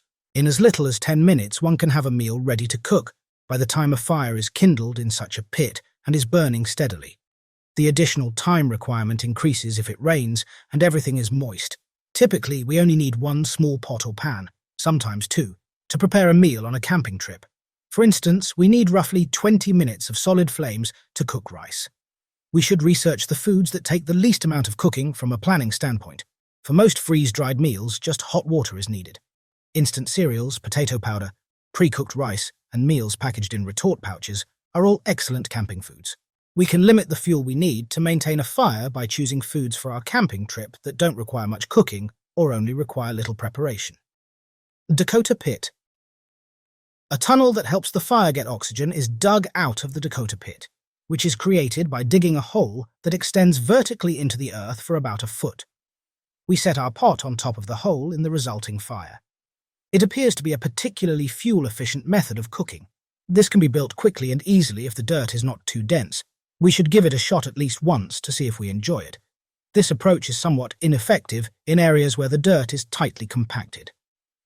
Sleeping fires. John Muir didn't have access to modern lightweight camping equipment like Kelty backpacks and ultralight sleeping bags when he explored Yosemite and the numerous mountain ranges in California. After locating a comfortable sleeping location, Muir would construct a massive fire that was as long as his torso. If the cold caused him to awaken, he would add a couple more logs to the fire before falling back asleep. Building a big fire is considered a tad excessive today, and if Muir were discovered doing it today, he probably would lose his membership in the Sierra Club, the very group he helped form. However, using this technique might save your life in a survival crisis. Signaling fires. Are fires a possible way to convey that we are lost? Yes, here's a safe way to go about it. Historically, people have signaled with fires, which were often placed in well-considered locations atop tall peaks. Examples include the Anasazi culture of the American Southwest, where there is evidence that fires were lit at prominent locations that could be seen for at least 20 miles. In his book, House of Rain, Craig Childs explains a system of fire signaling locations. However, no one is entirely sure how the Anasazi signaling system operated. What message were they trying to send by using fire signals? Danger. Support us. Will the ceremony start soon? We are unsure. A fire today merely serves as a visual cue that it is the place. It's important to let someone know where we are if we are stuck or lost. Since 3 of anything has long been a universal distress signal, 3 visible fires are equivalent to 3 SOS signals, and we request assistance. Using signal fires can be done in various ways, as long as the code or protocol is established beforehand and conveyed. A fire is merely a fire if nothing else. Smoky fires. When we're lost or hurt, we occasionally want to be seen. Even while our fire won't likely be seen from a great distance, if we can produce a lot of smoke, someone could notice. We must build our fire outside, where the trees can't spread the smoke. Someone will likely be moving toward the fire if a rescue team is searching for us and they see our smoke. Safety should always come first, even with a small smoky fire. Dry grass and dead undergrowth should not be present in the area we plan to build. It ought to be in a clearing where there is a likelihood that the smoke may rise and be noticed. A fire that is burning efficiently with dried fuel often creates little smoke. We must add some green or punky stuff to produce more apparent smoke. Hidden fires. We may find ourselves in a scenario where we need a fire to heat ourselves, prepare food, or purify water, but we don't want anyone else to see or notice us. We must first locate a location where the natural topography of the terrain will partially conceal us. This might be hidden away in a small canyon or a gorge lined with tall trees that will help to disperse any smoke that could develop. It might be at the foot of an overhang or in a naturally protected area of a dry, deep riverbed. We need to create a small fire and dig a hole. A fire should be burning, and all our firewood should be dry. Conifers like pine shouldn't be used since they snap and crackle. We should only build a fire necessary for our needs, using the driest twigs, branches, and leaves. We can quickly put out a little fire so that it is safe to leave if we need to evacuate immediately. Fire in the rain. We have built fires on so many different occasions during field trips over the years that we now consider it rather ordinary to build a fire without matches, and we like the unique challenge of building a fire in the rain. Making a fire in a place with natural shelter is preferable when it's raining, but that isn't always possible. Sometimes there are just a few places where we can set up camp and build a fire, so we must get used to the rain. We must gather as much dry or wet tinder and firewood as possible. The drier material will be dead branches on the tree, or layers of dead bark, still on a standing tree, while the wetter material will be on the ground. At least initially, we must devise a method to prevent the rain from falling straight over your fire. Here is a technique that we have previously used. We need to put some bark on top of 4 thick upright sticks or logs at least 2 feet high and be driven into the ground in the fire pit area. It's necessary to partially block the rain from our initial fire to start one, otherwise it will be impossible. Once, we used a sheet of corrugated metal about 3 feet by 4 feet in size that we discovered for the cover. We must put all the wood we've gathered in a pile nearby. Wet and dry wood should be kept apart. Then, after creating our ember or coal using one of the various techniques we know, we have to mother it by sprinkling it with the tiniest particles of oily pine needles, eucalyptus bark, chip bags, and pocket lint, or anything else that might burn. The best leaves are those with the strongest aromas because such leaves will burn the best, since strong aromas indicate that those leaves contain many oils. The first few minutes are the most important parts of starting a fire in the rain. Therefore, our party and we should cuddle around it while continuously adding tiny twigs to the tiny fire and shielding it from the rain with our bodies. The early phases of such a fire are often characterized by heavy smoke and little heat because the twigs and branches have dried out. In these circumstances, gathering enough coals to start boiling coffee and warming soup on the side may take up to an hour. It can take much longer based on how hard it rains. We must simply keep adding larger and larger twigs and branches. When the small stuff dries up and burns, a solid bed of coals will form. When all goes according to plan, it may take an hour and a half to add tiny to large-sized wood to our fire. We must construct a roof or shelter for our fire if the rain is still falling, but is becoming more intense. This can be bark or logs arranged in layers in tippy form around the big fire. You should just keep adding them since they will ultimately ignite. A fire in the rain needs continual supervision, especially if the rain gets stronger. Standing around our cozy fire as the rain pours down on us is one of the most enjoyable outdoor activities we can perform. Ideally, we'll have a shelter to retreat after we cook and dry off. In one instance, the rain started as I was visiting camping in the mountains. I wanted a cozy fire and hot soup before we left because I knew we would have to hike back in the storm to our cars a few kilometers distant. A friend of mine and I were working with a group of 12 pupils. When I said we would build a fire and eat soup, some pupils scoffed and said it was impossible. My friend simply grinned because we had done this before. Despite some resentment, everyone cooperated when I requested them to gather a sizable pile of all the area's burnable materials. Despite their complaints, they gathered leaves, twigs, logs, and bark, creating a sizable pile. We built up our stakes and covered them with bits of bark, even though it was still lightly raining when we started. With the help of magnesium, we started the fire, which at first was simply smouldering with a few eucalyptus leaves. Some students gave us pitying looks, as if we didn't know that we couldn't start a fire. One man, in particular, kept insisting that it was impossible to start a fire in those circumstances. The rain was getting heavier, but we kept going. We had a small pile of burning leaves, so we had to carefully add some small twigs, placing them out exactly so, and then watch as the tiny flame grew. Eucalyptus leaves, which were also available, helped start that small fire because of their oil content. It took about an hour until there were substantial flames, which we extended around the roughly 4-foot diameter fire circle to allow additional twigs and branches to burn. They all gathered together once they realized we would have a fire. We put the watercress, other greens, and miso powder in 2 large coffee cans that had already been filled with river water. Due to the fire size, the soup cooked rapidly.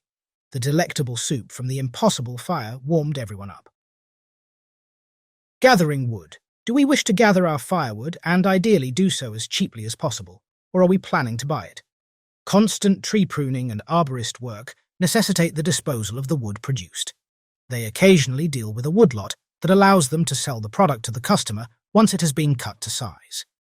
The timber may occasionally be merely chopped and applied as mulch or obscenely dumped at the nearby municipal landfill.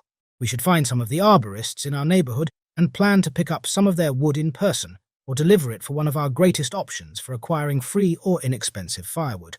Given that people usually must pay to dispose of it, we might be surprised at how simple it is to do this. Timing is everything. We might need to be prepared to head out right away to a tree pruning location to take advantage of getting wood. Growing our shrubs and trees so we may harvest the trimmings, dry them, and use them for our fireplace is an additional option. This is already the norm for most people in rural places with an abundance of firewood. However, trees are continually pruned to remove dead wood and are regularly felled in metropolitan areas. We would need to speak with local arborists and let our friends know that we're constantly looking for firewood if we wanted to find out when trees in our region were being cut down. We shouldn't require a chainsaw for domestic use to cut our wood to fireplace size.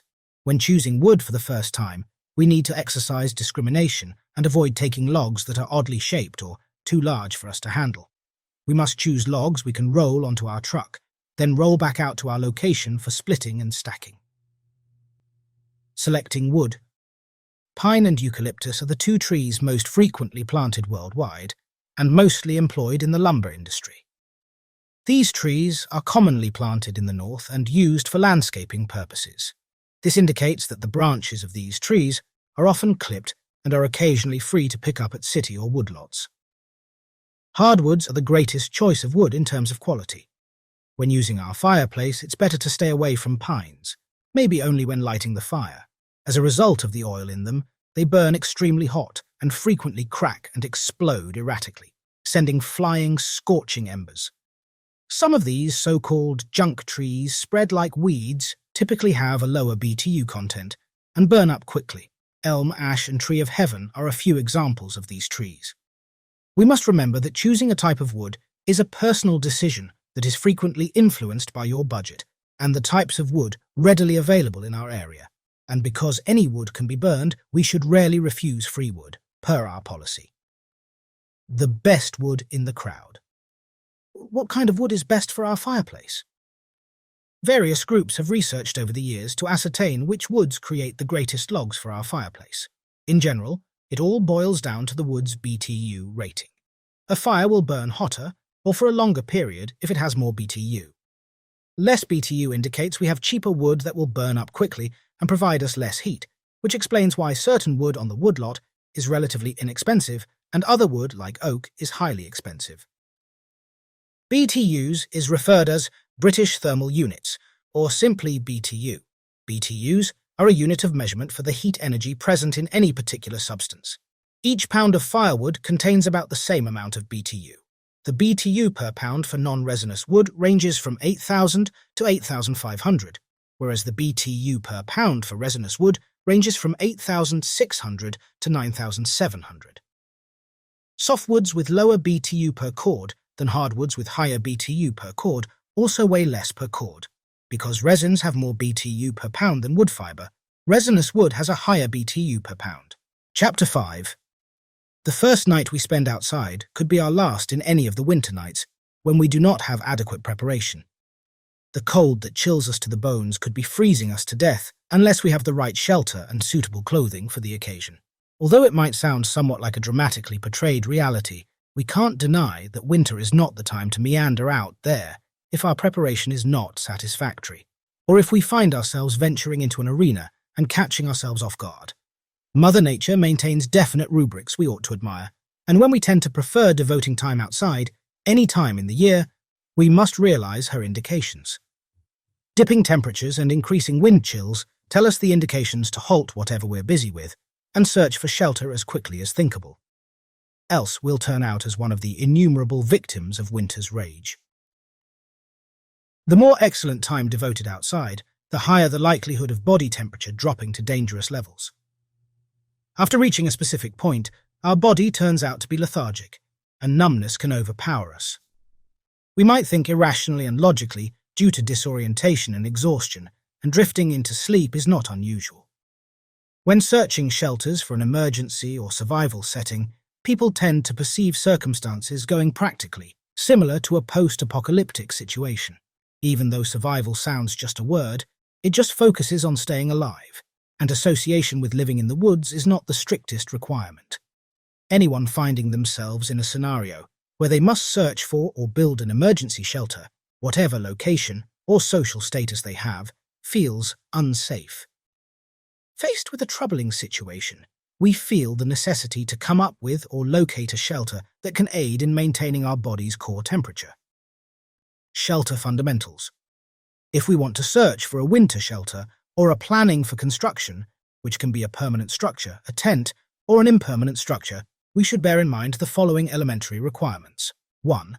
The shelter needs a platform and structure with stability. Constructing something robust or developing systems that are not compromised when we require shelter inside is advised. The shelter building is expected to endure the pressure wielded by snow heaps and extreme weather. The elements will likely exert incredible strain on our emergency shelter, and its structural integrity might eventually be compromised.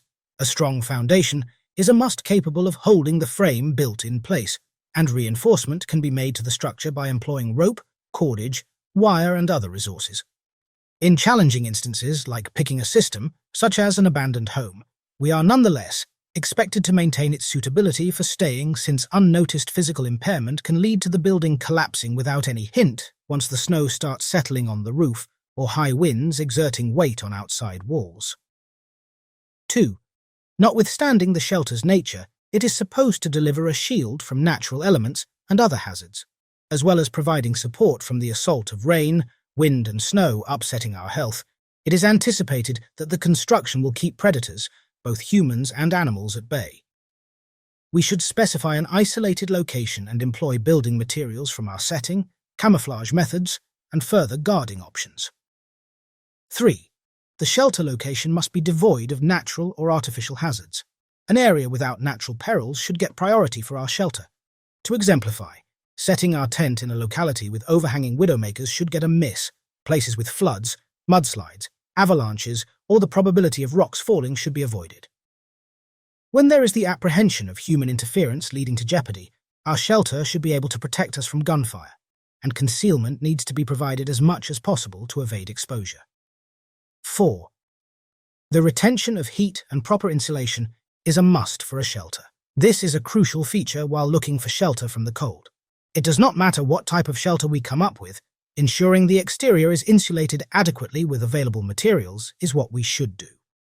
For instance, when the framework is built, we must use non-porous ingredients like a trash bag, a tarp, and larger leaves piled up on the framework. On that layer, debris, snow, and other elements can be added to build the outer shell, providing adequate heat preservation. Such instructions are to be maintained even though the construction of the shelter is taking place in the wilderness or in an urban setting. Besides, it is worth remembering that a smaller shelter is more convenient for warming and capable of retaining heat significantly than a larger one. 5. The shelter must be a source of decent insulation, particularly when we intend to go for a fire inside. This is an aspect people tend to overlook, when they build a shelter, and such a tendency may give rise to hostile conditions or worse. There have been instances where asphyxiation to death occurred from carbon monoxide inhaling, as they forgot the option of having fresh air circulate into their shelter. When the situation is such that we must burn fuel inside our shelter more often, there must be an integration of a vent hole into our shelter at the top and an entry vent for fresh air with the location adjacent to the entry. The objective of these holes is to supply a continuous flow of fresh air capable of dissipating carbon monoxide. It is worth remembering that carbon monoxide has no odor and visible presence and can lead to death rapidly when a high concentration is found within the shelter.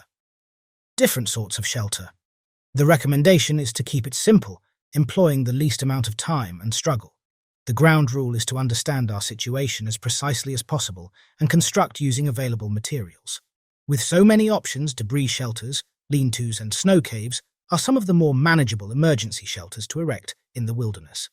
By contrast, in an urban setting, we can come up with anything with manufactured resources, specifically when getting a location that we can occupy, such as an abandoned structure. Debris shelter. It is a quick and easy shelter option with the drawback of offering the lowest defense from the elements. It is something like a temporary refuge to remain alive when we are waiting for assistance to arrive, or availing resources to come up with an improved version. We can build a shelter with the material we can get hold of in our environment: branches, loose bushes, rocks, leaves, and the list can go on. Without the requirement of any tools for building such a shelter, the ultimate knowledge to apply is the land's topography for our convenience. A story to share. An experienced demonstrator once built a wilderness shelter by looking for the root ball of a fallen tree, which he utilized as the base for its shelter. What happens is that the root ball can make a wall for the shelter, and the depression leaving the area of the root ball pulling out of the ground could become the floor. The first thing to remember in this regard is that it's not wet, and the idea is to place debris, like green branches or leaves, to create the floor to keep us off the ground, making us warm. We have the liberty of using rocks, logs, and fallen branches to create walls around us. The roof can be made of a tarp or a plastic bag covering branches. Admittedly, we can go for adding more and more debris at night to stave off the cold. As it is one specimen, we have the luxury of building such debris shelters, bearing in mind the regional and topographical varieties. Lean-to. After making it through the cold dark, we ought to go for thinking long-term in case any aid is not on the horizon. This time, building a sturdier shelter for staying safe and warm becomes necessary. In such a scenario, the lean-to might be a lifesaver. Building a debris shelter becomes a lot quicker when we are already in possession of a debris shelter. For this purpose, we need some long, straight legs, which signifies that we should look for some that are instantly available to us and not rot, or we should take the responsibility of cutting some ourselves. Therefore, we should be looking for saplings in the range of 2 to 4 inch diameter and cutting them down. Such segments will provide us with the vital foundation for our lean-to shelter. We have the option of leaning the logs against the base of the root ball or a cliff wall, leaning the tree at an angle and forming a sloping wall. The next step involves covering the timbers with evergreen branches from the bottom of most part and up, as we would do laying shingles on the house. Such a roof is capable of keeping rain and snow off. However, we should not forget that other materials such as smaller logs and branches making walls remain an option. Snow cave. Being a brilliant insulator, snow is worth consideration as a material for having shelter when the winter months arrive. In addition, snow shelters have proven to be lifesavers for numerous stranded skiers, snowmobile riders, and hikers, owing to their skill for digging and crawling into a snow cave.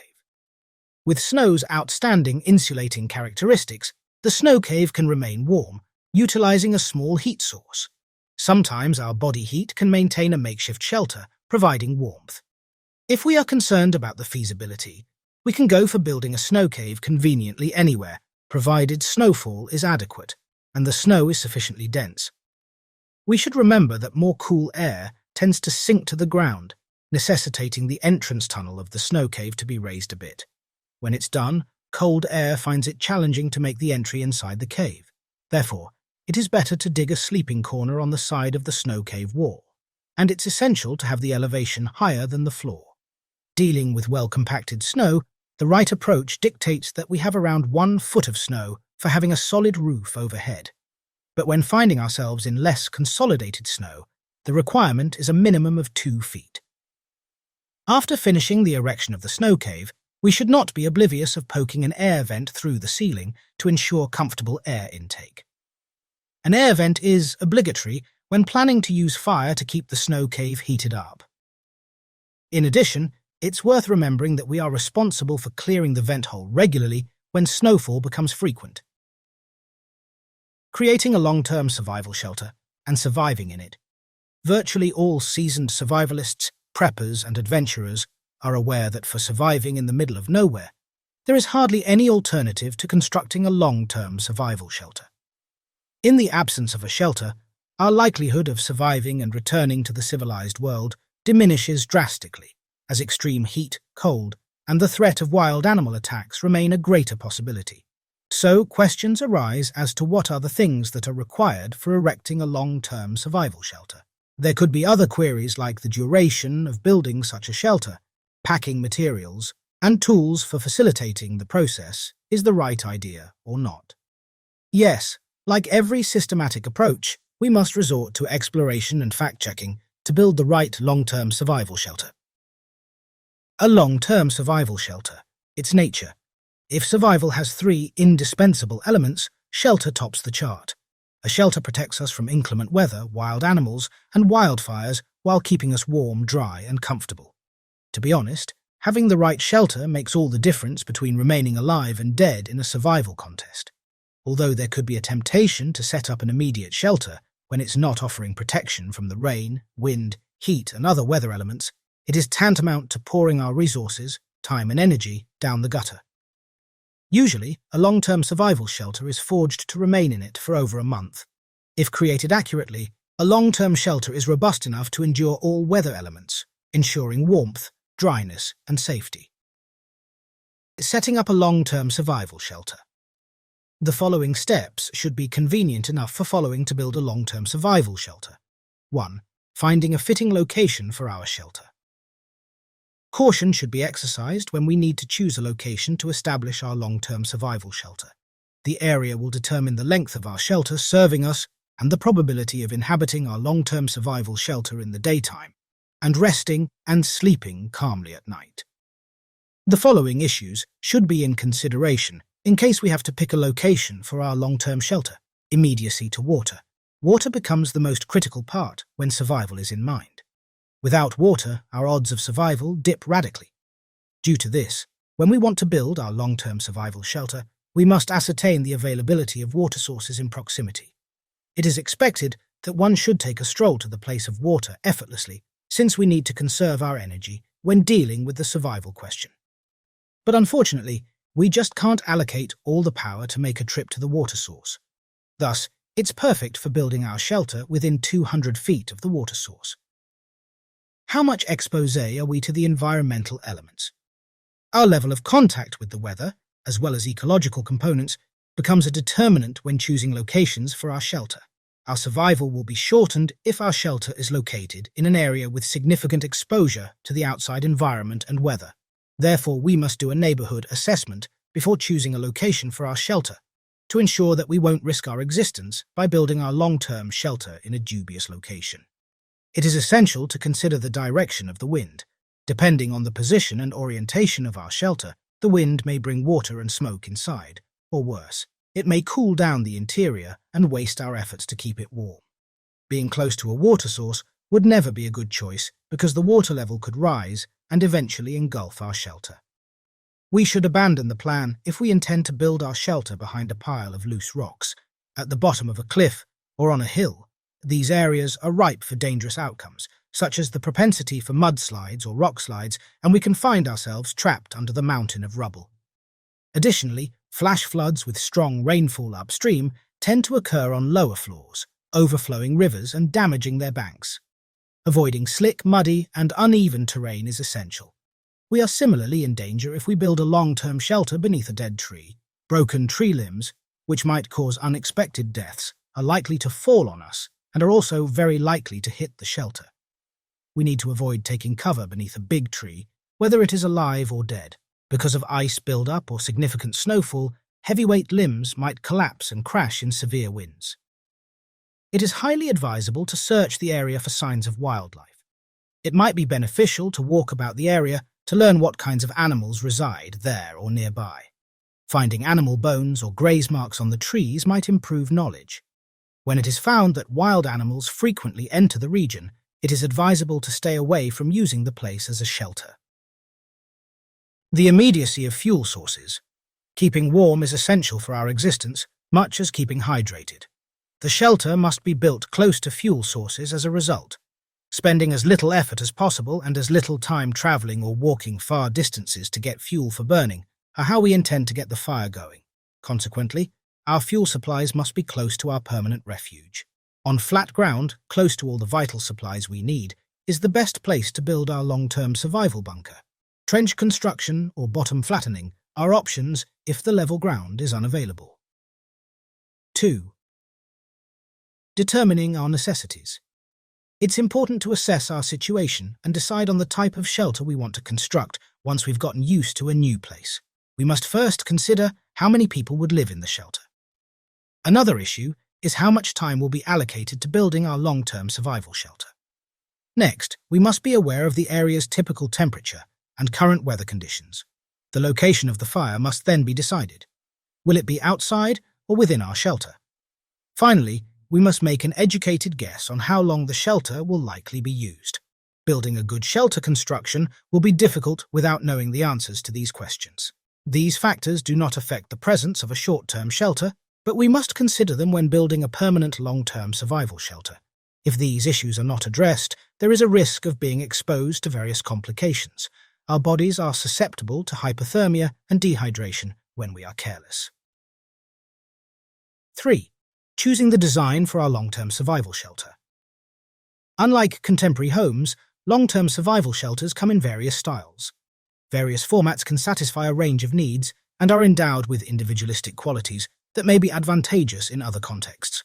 We discover that we can select the ideal design that is most appropriate for us based on the concepts we learn from our need and preference questionnaires. In a perfect world, creating the best long-term shelter designs typically takes time and effort.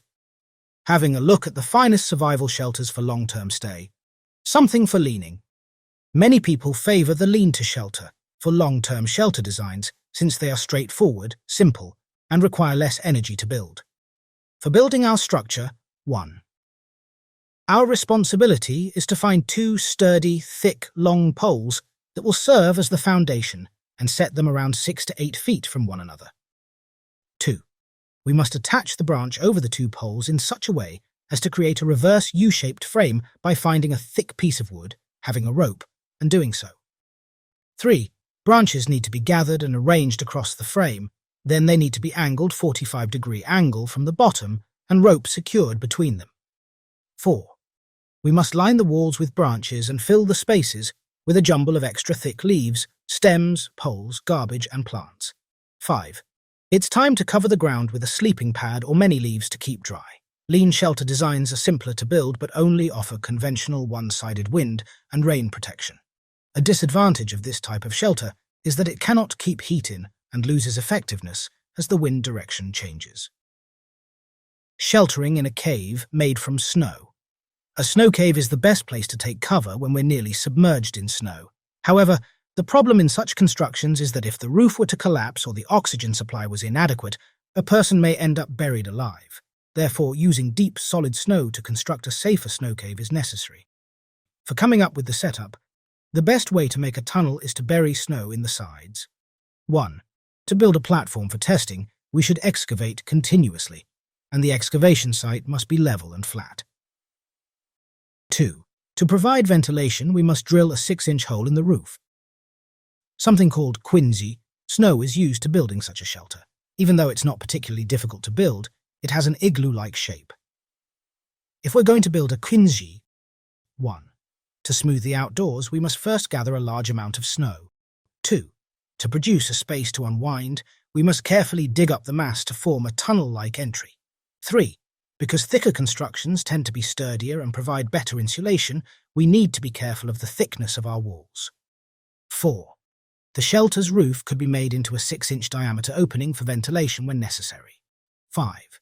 Our sleeping pad needs to be invented. One can choose to use a sleeping pad or some leaves. Snow quickly loses body heat, so any layer between the ground and ourselves would keep us warm.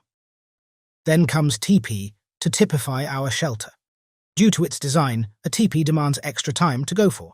However, it is renowned for being a dependable shelter since it allows for enough ventilation. The following materials go into constructing a structure. 1.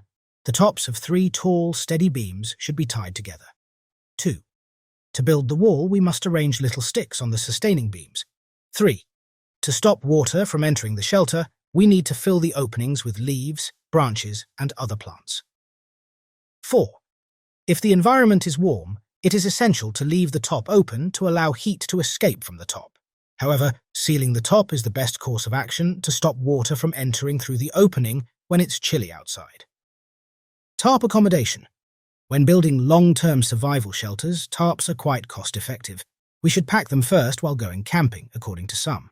Additionally, they can be used independently to build various types of tarp shelters, while being utilized in conjunction with constructing other long-term shelters.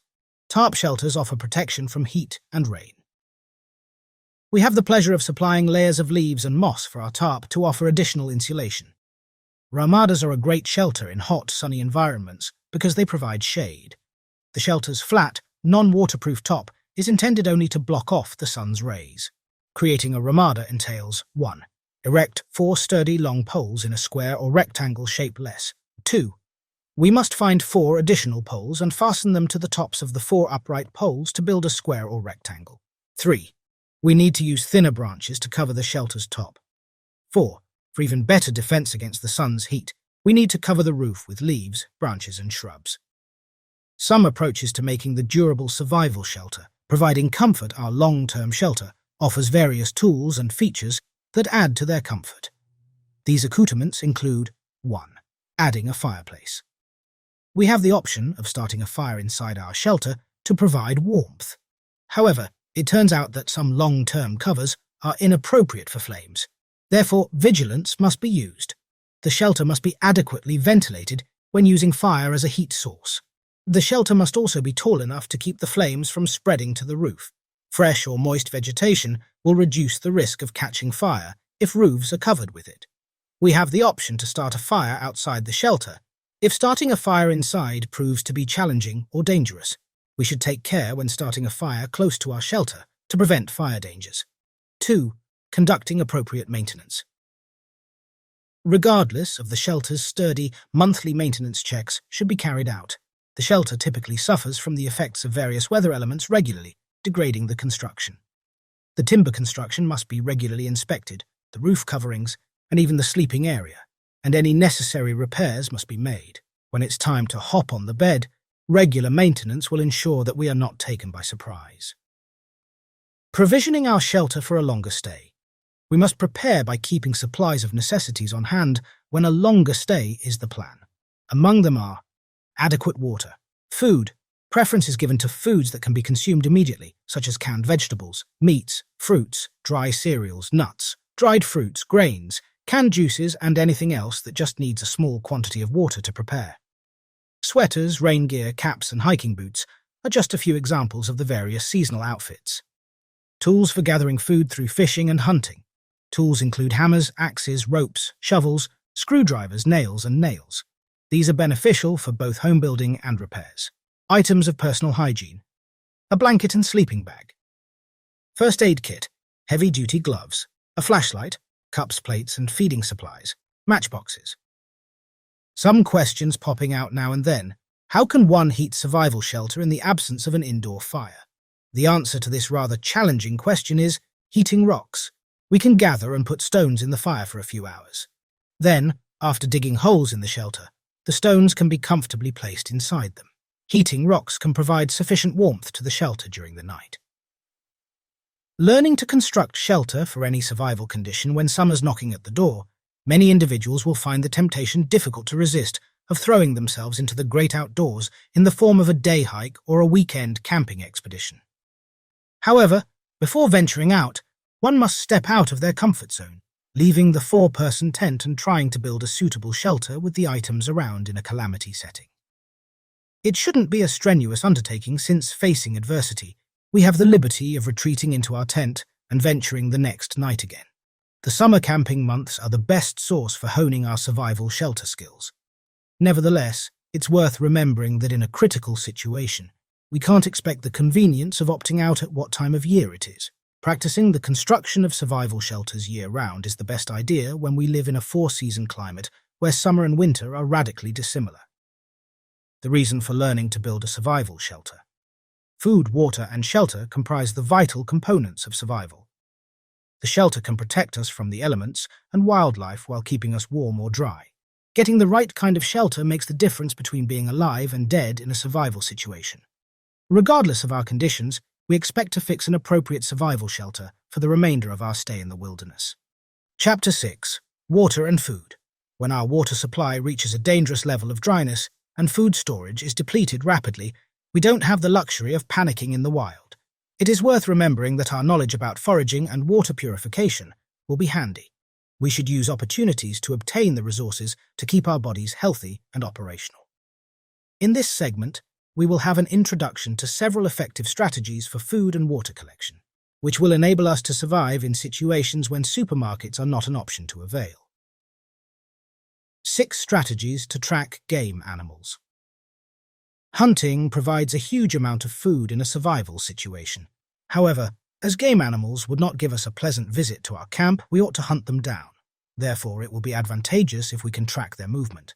The 6 followed tips would aid us in tracking the game most efficiently. 1. Knowing an animal's tracking record. When traveling, animals are found leaving tracks behind. The interesting part is that there is uniqueness in the track of each species, and it's possible telling the kind of species of an animal passing through having our observation of the track. By watching out for the species of the animal making their pass, a hunter can efficiently determine which tactics to employ for hunting the animal. 2. Knowing the trick of finding the tracks. Animals are not of nature to wander about the forests. They have a purpose when moving, primarily for availing water and food. To find a track, it is suggested a walk around the banks of a water source. The same thing applies to the edges of meadows and tree lines. This way, we may find ourselves blessed with several game trails. 3. Knowing the time of animals' movement. Dawn and dusk hours are the usual times animals are used to taking advantage of moving around to avail food and water in their convenient areas. The dimness of these hours facilitates animals hiding. Nocturnal animals, such as raccoons, come out at night and explore the familiar vicinity to get food. 4.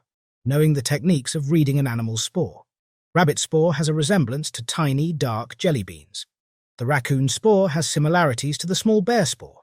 The deer spoor is much similar to the larger rabbit spoor. Elk spoor goes with deer spoor, albeit larger. Moose spoor has the look of an elk spoor stuck together. Turkey spoor has the appearance of a large chicken spoor. Grouse and quail spores make a similar appearance to small chicken spores. Knowledge of which species are leaving the spoor will enable us to decide the tactics to use for hunting. 5. Noisy feature and moving pattern. It's a fact that, when still, we'll hear animals approaching before they sense us. Heavier animals are of the nature of making audible footfalls. The small ones tend to rustle the underbrush. When nearby, the movement of animals and brush will make us aware of the creature's presence. 6. Setting up a stakeout in proximity to a trail. When several herd animals make their way, a game trail forms. Tracks extend in both directions, east on the trail, since animals make entry and exit in the same neighborhood. Choosing a place on the trail closer to the water is a good suggestion. Avoid walking from the direction of the wind and off the trail for a minimum of 25 yards. It's important to remember that we are supposed to see the trail while remaining hidden. When detection of the approaching of our quarry is ensured, all we must do is slaughter it, clean it, and satisfy the appetite. 6 causes necessitating purification of water. Purification of water is a significant task before drinking it. Purifying water ensures we're safe from the detrimental things that can be present in wild water, namely bacteria and parasites. So let's focus on 6 factors pushing us for safe drinking water. 1. The infestation of parasites. We are not at liberty in ascertaining the water being devoid of parasites inhabiting it in the wilderness, but ingesting those parasites will provide them with a friendly atmosphere for continuous living and growth by feeding off our bodies. Scary, but sadly true, so no miss to purification. 2. The presence of bacteria particles. Similarly, many bacteria can make the water unsafe, albeit less scary. Bacteria elements in the water are simply capable of making us very sick. Occasionally, the bacteria can be proven to be fatal, liable to the type. 3. Purification of water puts us reassured. Skepticism will be natural for most individuals regarding the quality of the drinking water in the wild. It is no surprise that some water sources could be fairly dirty. Purifying the water opens up the option of providing us with some hope and comfort of mind. But whether we believe it or not, it's our hidden expectation. 4. It's an energy saver eventually. The body will be exhausted battling the horrible bacteria. The energy reserve will be depleted. Our energy is a crucial resource in the wilderness. Hence, its preservation is imperative for our own sake. 5. It's a risk reduction strategy from death in the wild. As emphasized earlier, our energy level will be compromised while fighting off the bacteria in the water, along with the fear of being eaten up from the inside after consuming those disgusting parasites. Therefore, wisdom dictates that we go for water purification. 6. It's a strategy for productivity. It's a bitter fact that one must engage in much hard work for survival purposes. Such a hard-working temperament may face a setback from unclean water sickness. Hopefully, these points will convince us to be careful about water. 7 life-saving techniques for purifying water to survive hostile situations. Clean water is the most critical survival resource we can think of. Regrettably, it's also the most cited factor leading to sickness, owing to a worldwide menagerie of waterborne pathogens. Water purification is, thus, one of the most crucial undertakings for a survival situation. 1. To boil is worth the effort. The most understandable treatment for purifying water is boiling. However, the duration raises questions. For some, it's just 5 minutes. For others, it's even up to 20.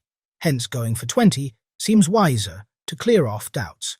Filtering water through a piece of cloth initially to eliminate any larges and sediment is a precaution one should not forget. 2. Commercially produced filter for use.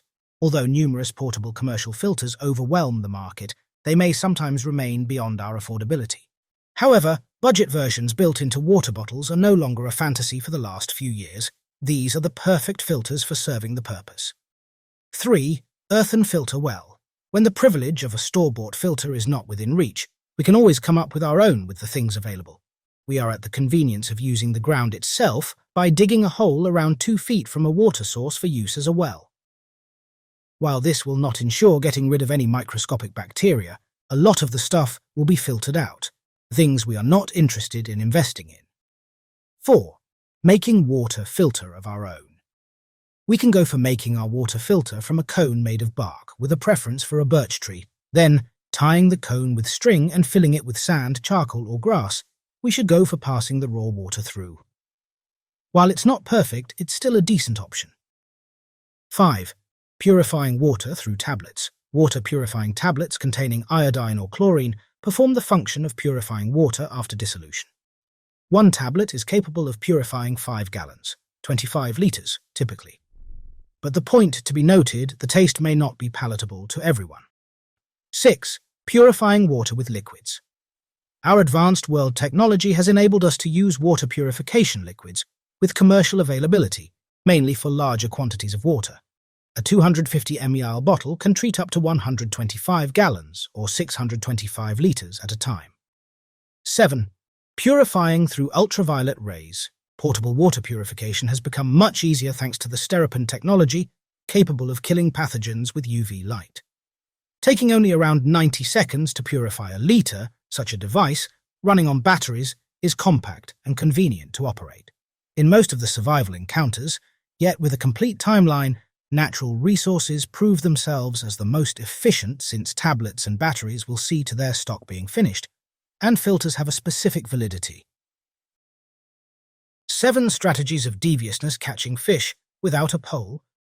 Fish, famous for its deliciousness and nutrition, is not something easily catchable, despite the world being fully and freely abundant with it.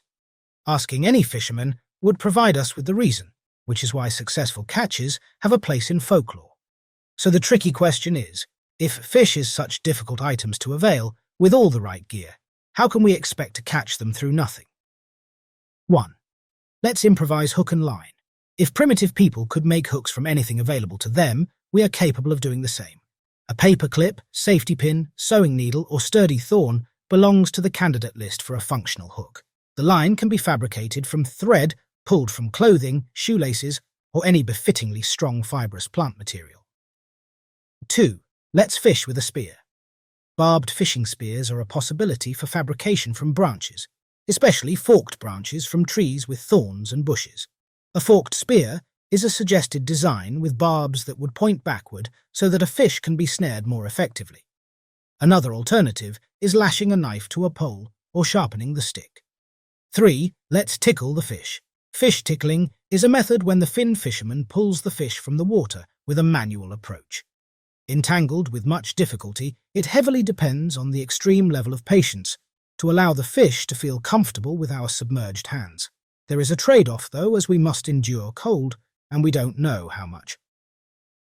4. Let's bucket some fish through the trap.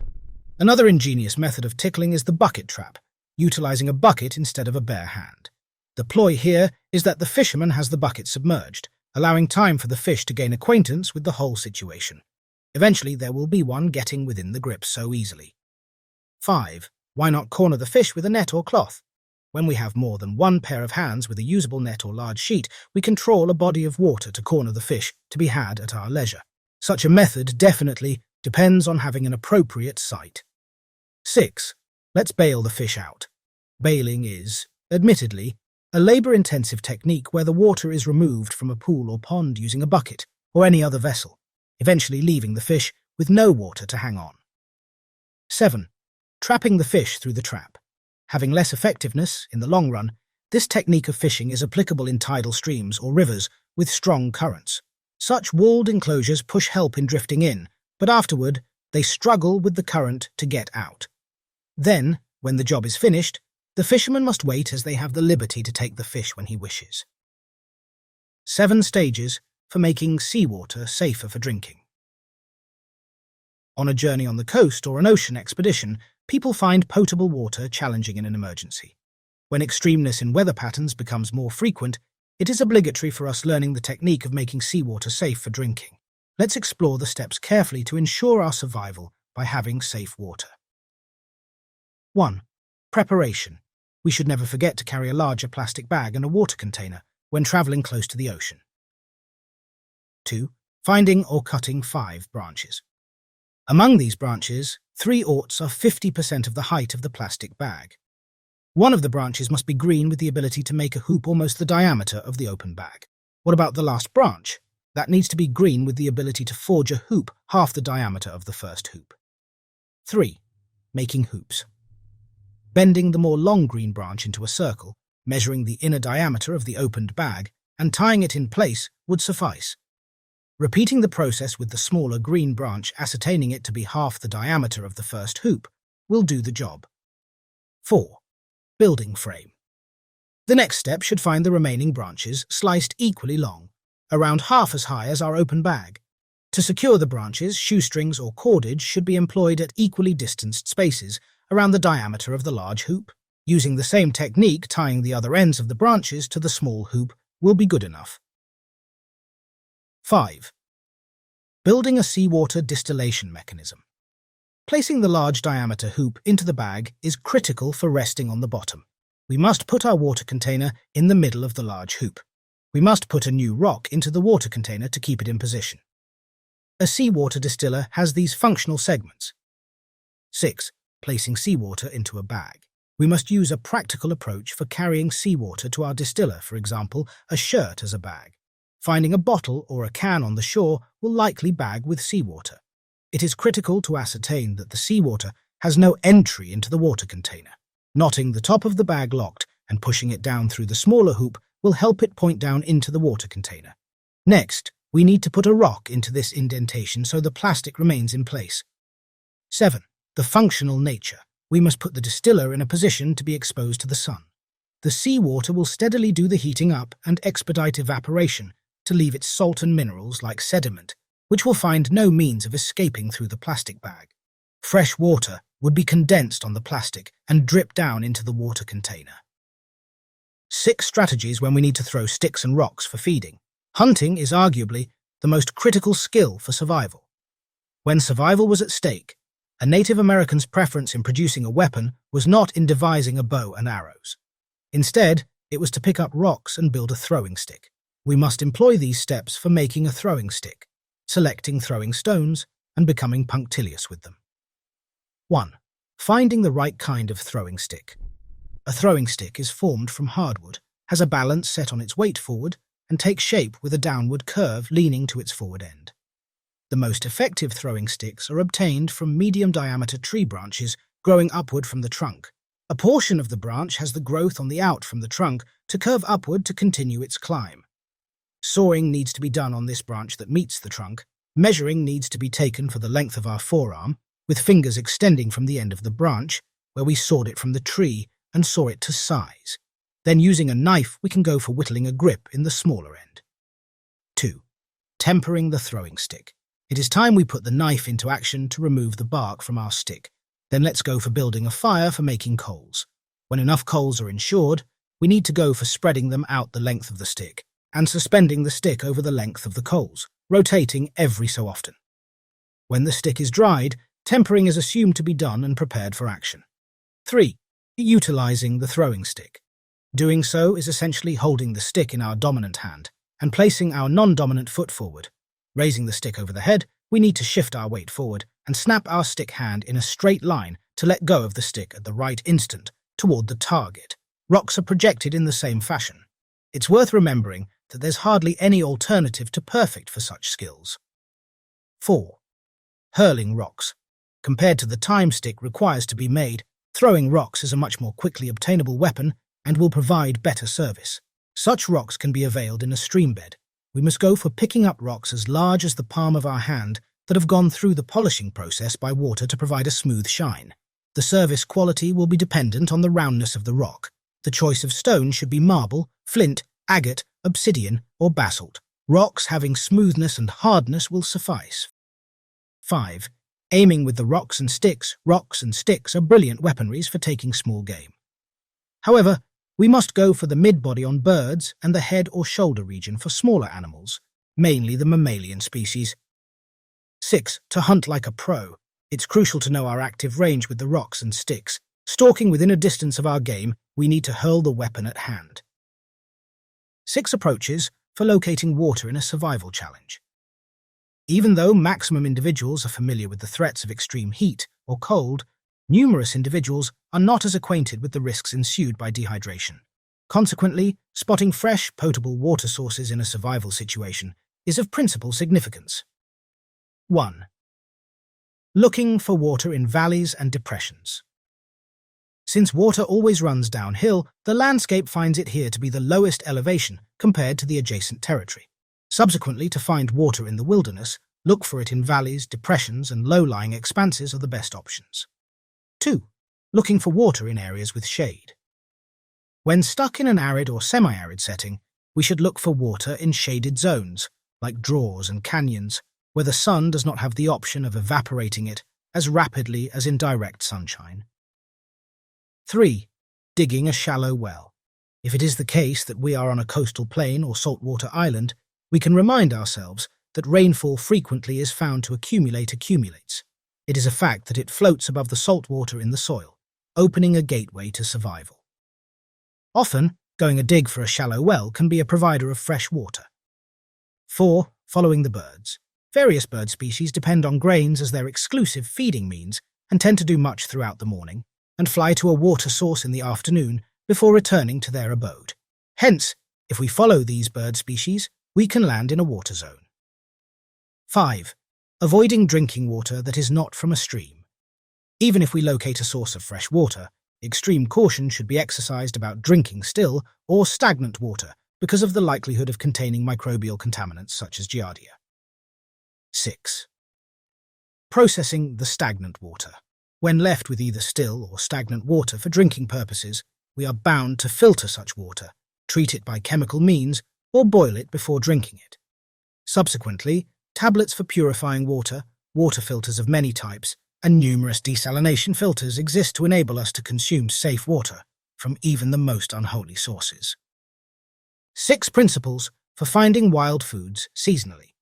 When we forage for wild food, we ought to know what seasons offer us what type of food, making us successful in our food searching pursuit. Following the guidelines below would help find food in the wild. 1. Knowledge of the wild foods of our locality. As it's too late to acquire knowledge on the edibility of plants, fruits, and mushrooms in our surroundings, during an emergency, we should devote time to learning with a forager with lots of experience, consequently leading us towards learning a great deal about nature. Doing this once every week for a year will boost our confidence. 2. Knowing the gifts of the seasons. Spring blesses us with tender shoots, greens, leaves, and sprouts. Later spring bounty is blossoms, pollen, and greens. Summer blessings include potherbs, boiling greens, roots, rhizomes, and berries. Autumn presents us with roots, fruit, seeds, and nuts. Diverse breeds of mushrooms flourish throughout 3 seasons. The winter season provides the opportunity to hunt and make teas from conifer needles and the inner bark of elms and cherries. 3. Knowledge of staying safe. When it comes to foraging, we are not the exclusive explorers in the wild. Therefore, it's essential to know about caring to avoid animal ambush. 4. Knowledge of the location of wild foods. Wild rice is found to grow in the proximity of water. The plants that produce roots and rhizomes prefer open fields and don't let themselves become large enough. Fruit trees have a preference for slopes facing south. Gulches, where water runs, produce small plants and have a leaf, require shade. Ditches used to irrigate are providers of habitation for asparagus in the wild. However, dandelion and plantain are more adaptive, growing in diverse environments. After gaining exposure to how to forage, our sense will be developed about the landscape, only to be honed as we observe more and apply trial and error. 5. Knowledge of using wild foods. Wild food plants offer versatility, and we may derive much pleasure from using them for several seasons. For example, wild cherry bark is up for spring collection to be used as medicine. The fruity part is collectible in late summer for edible purposes. Finally, its bark is for collection again in the fall to be utilizable as tea containing many vitamins or as soup stock. Dandelion roots offer themselves as a replacement for coffee, as medicine, or as utilizable in a stew, and its greens become edible in the spring. Meanwhile, soft as a salad or after boiling as spinach during the summer. 6. Knowledge of the difference in the appearance of wild foods. While growing, plants tend to change their appearance. Observing plants while growing in the cycle helps us identify them properly. 6 amazingly unfailing strategies for procuring water in the wild. When we do not have the luxury of streams, rivers, and lakes providing us water in the wild, we can avail of the following sources for supplying us with water. 1. Insect swarms. Looking for swarming insects can provide clues about close-by water sources, since the swarm needs water and will not be straying far from a source. 2. Tracks of animals. Animals have some quirks. They follow the same pathway through the undergrowth. They are aware of the location of the water. Hence, their game trails will be the clue for us to water. The same goes for flight routes, although the distances covered are much longer. 3. Trees transpire. We collect in bags. When we're in bushy vegetation and have the knowledge of the kinds of plants being innocuous, we can go to collect water with a plastic bag. We must tie it around a portion tree branch or a leafy bush. We must place a rock in the bag to form a low point for water accumulation. With time, a day, through the transpiration process, water from the plant will automatically be deposited in the bag. 4. Harvesting rainwater. A plastic sheet or suspended tarp, having the weight delivered by a rock in the middle, can be utilized as lodging, even a rainwater harvesting device. 5. Underground solar still. We need to pick a damp part of the soil with exposure to the sun for a larger part of the day and excavate a hole with the shape of a bowl 3 feet wide and 2 feet down from the ground, with an extra sump dug out of the bottom for holding our water container. Covering the hole with a plastic sheet or tarp will secure the edges with rocks and soil, and for creating an inverted cone, putting a rock in the middle is a must. Ground moisture goes for evaporation due to heat and has a condensation effect on the sheet, eventually running down and dripping into our container. We can go for running a long tube into the container to get the water out like a straw to prevent the need to disassemble the still each night. 6. Well, on beach. When we're near the sea, going for a dig for a well behind the first dune is the way to go. Maybe 3, 5 feet deep and characteristically 100 feet from the high tide line. We need to go for lining up the bottom with rocks and the lateral parts with wood, and it will only take a few hours to have quite a few gallons of water. In case of saltiness, digging another well behind the following dune is expected to solve the issue. Digging between dunes near vegetation will solve the challenge in a desert environment, especially when the wet season sets in. Chapter 7. First Aid Fundamentals in the Wilderness. One attraction of outdoor escapades is that we have the option to free ourselves and appreciate silent time away from the urban setting. This, in other terms, indicates we're far away from emergency response providers and urgent care health centers, so it's essential to be familiar with wilderness first aid. This serves us to be more accomplished and independent. The great majority of incidents outdoors happen to be insignificant and straightforwardly remediable. The aim of facilitating aid in the wilderness is to keep the situation from worsening, so continuing exploration remains unhindered. Hence, it's critical to remain ready for any circumstances. The initial point to understand in a wilderness first aid course is the approach for evaluating a patient, elaborated below. 1. Having a good look at the whole scene. 2. Detecting threats to life. 3. Doing an exam by focusing properly, checking head to toe, vital indications, and past of the patient. 4. Listing down the problematic issues and care planning, including an evacuation choice. 5. Treating the patient, offering both medical and emotional care. 6. Monitoring the patient's progress. Difference: first aid in the wilderness and the one in city. Supposing we have had some familiarity with first aid training, it's worth discerning the difference between wilderness first aid and the one in an urban setting, usually determined by 4 basic elements. Time. The doctor's place is usually far from the incident, and the person searching and rescuing in the wilderness practically can't answer as rapidly as when we go for dialing 911 in the metropolis. Preparation when giving wilderness first aid. If we imagine a situation where we're out hiking and find someone who has lost consciousness after much bleeding, instinctively, we would want to run towards them to provide help. Nevertheless, it's crucial to ensure we don't get injured ourselves with the circumstances before throwing ourselves to commence treatment. Hence, the following steps need implementation before doing anything significant. 1. Determining the area's safety. It is important to ensure no further threat is looming for both patient and care provider. If a rock slide is responsible for the injury, we should move away from the potential track of further rockfall. 2. Identifying the mechanism of injury, MOI. Looking around to determine the reason for the incident or injury is vital. This way, it becomes easier to discern the kind of injuries we are looking for. 3. Forming a general imprint of the gravity of the condition. When dealing with the patient, we need to know the extent of the injury or sickness. 4. Determining how many patients. We must keep our senses alert as there could be many individuals injured, apart from the ones who are conspicuously hurt. 5. Protecting ourselves. Prudently providing care means assuming all people are prone to infection. Putting on gloves and a mask and washing hands thoroughly pre- and post-patient contact is crucial. First aid in the wilderness. Assessing the patient initially.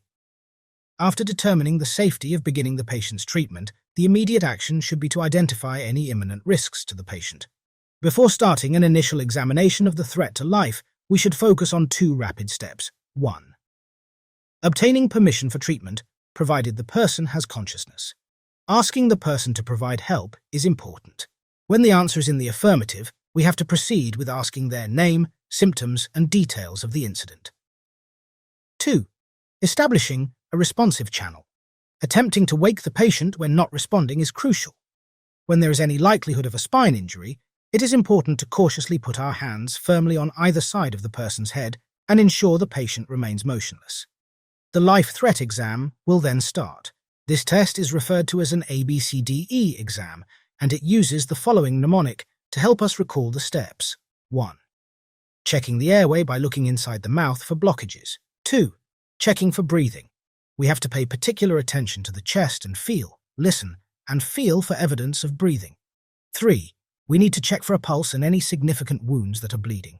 4. Spine injury determination. We have to continue to guard it if we can't rule out spinal damage. 5. Identifying injuries. We have to remove garments covering significant wounds without moving the patient, so we may properly assess and treat them.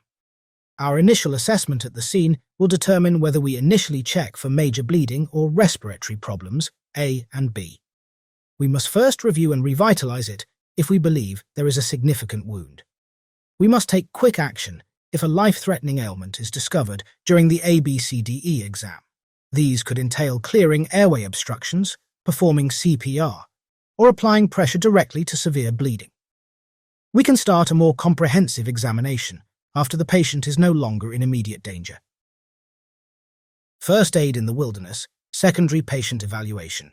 Following our initial patient evaluation, we will gather data to develop our treatment plan, helping us decide whether to evacuate the patient and provide it to other medical experts who will eventually provide care for the patient. At this stage, we can also decide to move the patient to a location that is safer and more secure. The following steps emphasize significant portions of the secondary exam. A wilderness first aid course will walk us through each procedure's steps. Doing a head-to-toe assessment, we should ensure our hands are prepared by wearing warm, clean gloves. Then we need to describe to the patient what we are doing, meticulously examining every part of the body to check for any indications of possible injuries or illnesses. Our analysis involves several detection techniques. 1. Appearance, due to blood and further fluids from the body, loss of color or unfamiliar forms. 2. Listening, checking airway noise or unfamiliar sounds when moving joints. 3. Sensation, checking for injuries, distortions, and unanticipated stiffness, softness, or soreness. 4. Smelling, whether there is any strange odor. 5. Inquiring, about any presence of hurting or feeling of oddness or numbness. Checking vital indications. We should write down all of the vital indicators and check the time. One useful suggestion is to write them on a piece of tape and attach them to the patient's leg so that the information will go with them when more assistance arrives. We ought to take notes on the following. 1. Responsiveness level. Is the patient conscious and oriented, awake and confused, or is our patient not breathing or not responding? 2. Heart rate. We have to count the beats per minute using the wrist pulse and note whether it is strong, weak, regular, or irregular.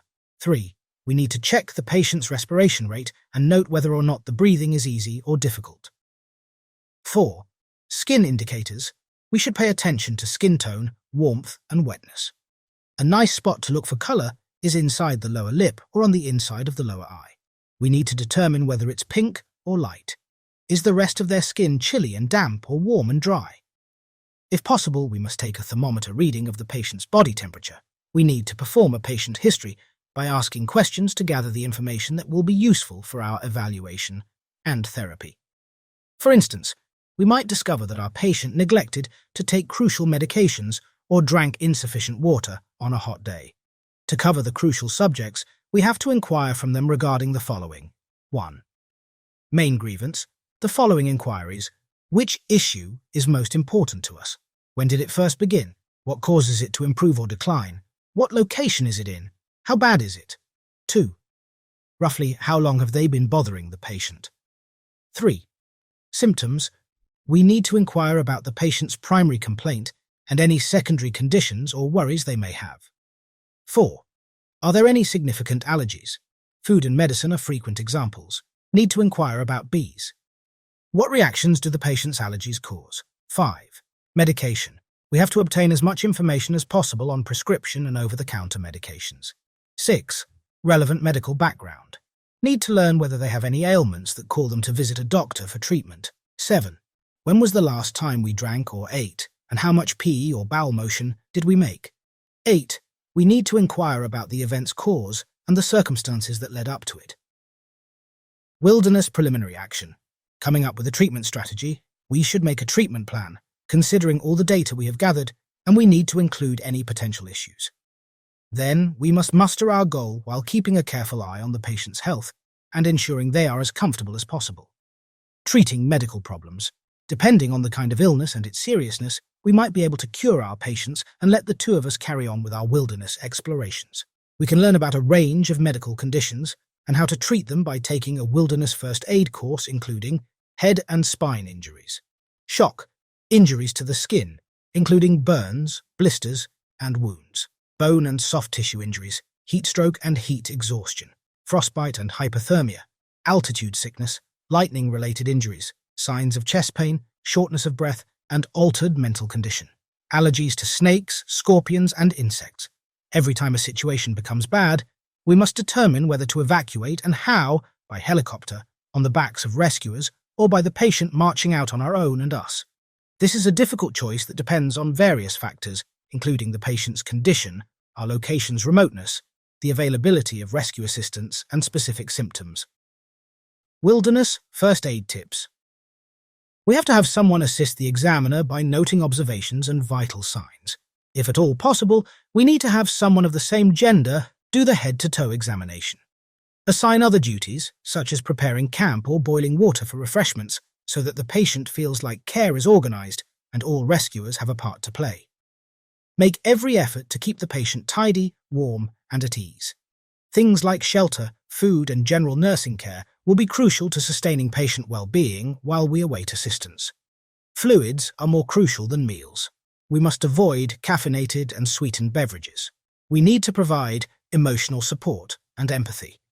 We need to inform the patient about all elements of care and involve them in evacuation choices. Before each journey, we must replenish and supplant our first aid pack.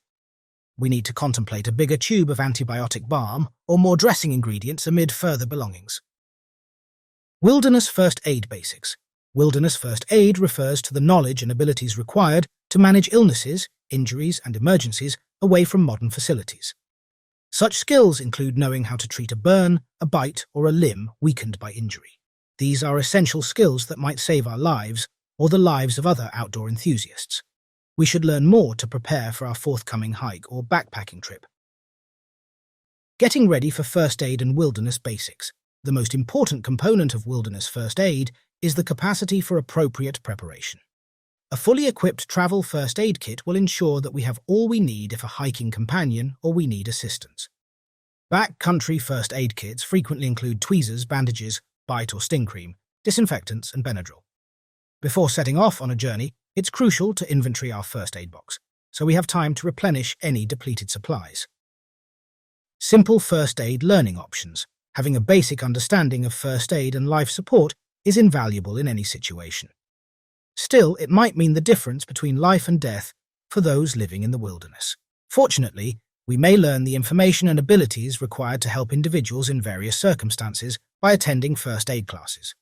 Generally, first aid classes for the public are offered by numerous international, municipal, and national organizations, or even Boy Scout troops in the area. These sessions are perfect for anyone who enjoys being outside and wishes to increase their hiking safety. Here are a few examples. Getting a first aid competency certificate for the wilderness. This is fundamental wilderness first aid training. They provide accreditation. With this interesting practical introduction to backcountry medicine, delivered over 2 or 2.5 days, we can be ready for the unexpected. If we prefer weekend family outdoor activities, short trips close to medical facilities, working at wilderness camps, or outdoor recreation, this course is for us. Everyone can benefit from this course, but those who enjoy outdoor recreation when prompt EMS response is possible will find it most useful, fewer than 8 hours. We'll learn how to use the patient assessment system, administer efficient first aid for frequent illnesses and injuries in outdoor settings, and decide when to evacuate. We'll learn in the classroom and outside, so we have to be ready for muddy, damp, chilly, or scorching conditions. The BIA's non-medical wildland firefighters are the target audience for its 40-hour wildland fire first aid program, which was developed for them. A tree felling accident happened on July 25, 2008, on the Eagle Fire of the Iron Complex in the Shasta Trinity National Forest. Firefighter Andrew "Andy" Palmer died in this incident, also known as the Dutch Creek Serious Accident. It permanently altered how the wildland fire community anticipates and handles medical emergencies. In response to the Dutch Creek incident, the National Wildfire Coordinating Group, NWCG, started adopting institutional changes in 2010. Among these modifications was the standardization of communication protocols and emergency medical procedures. After implementing these modifications for a year, the BIA started training wildland firefighters in first aid. The first aid project was accepted by Wildland Fire Management in 2018 and given the name BIA, Wildland Fire First Aid Program, after 8 years of field testing and constant funding support. The National Park Service uses a hybrid training program for wilderness first aid. The remaining hands-on work is done in weekend sessions, while part of the course is completed online. In case of a medical emergency in the bush, we will be prepared.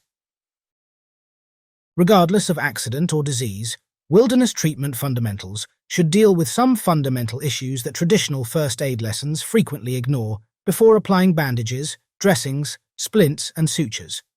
We will probably have to leave the injured person while seeking help if we are far from help and they rely on us for survival. How do we evaluate an injury while keeping the injured individual calm and at ease while seeking professional help? 4 requirements need to be evaluated right away. Breathing difficulties. Numerous injured people have unnecessarily perished in the forest by being left on their backs while someone was searching for aid. Most of the time, he passed out, allowing the tongue in relaxed condition to fall back and obstruct his airway. In some instances, he puked, and because he was resting on his back and helpless, part of the vomited element entered his lungs. He passed away immediately from fast-acting pneumonia from the heave's acid. In other instances, their lips or nose had blood oozing out to gather in their airway, causing them to suffocate. If his mate had just laid him on his side, and after bracing him signaled for help, he could have survived. How insignificant a choice may decide life or death. An individual without having a consciousness level but being turned on his side to protect the airway away from fluids is said to be in the recovery position. He has a chance to regain consciousness while remaining at 0 asphyxia risk in this position. Sometimes, this position is referred to as drainage, because fluids can drain from the mouth and neck without obstructing the airway. The placement of an unconscious person in this position is one of the essential concepts in first aid. Other people have died just because of respiratory problems. Again, a change in body position could be observed. Sitting down makes it harder to breathe than lying down does. This is because our intestines tend to move upward and press against the diaphragm while lying down. This muscular tissue is a barrier between our lungs and the rest of our vital organs and facilitates breathing. The diaphragm isn't working properly when lying down, so our breathing finds less air. This is why many people who suffer from breathing problems, including asthmatic symptoms, emphysema, or chronic obstructive pulmonary disease, COPD, tend to be upright when sitting. As a result, whenever someone has a breathing issue, we arrange to make them sit or put them in a half-seated position. Hypothermia. The need for heat in our bodies is almost equal to the need for oxygen. Since our bodies require oxygen to produce heat, these issues are connected. When our body's internal temperature drops by just a few degrees, our brain and different organs fail to work. When the temperature within the body reaches that of a hot summer day, we risk dying. Compared to someone unwell or injured, a healthy individual is substantially less vulnerable to the cold. He can't produce as much heat to fend off coldness. Consequently, his perception is much keen. There is less blood flowing to his skin to keep it warm. He might become exposed or have frostbite due to this.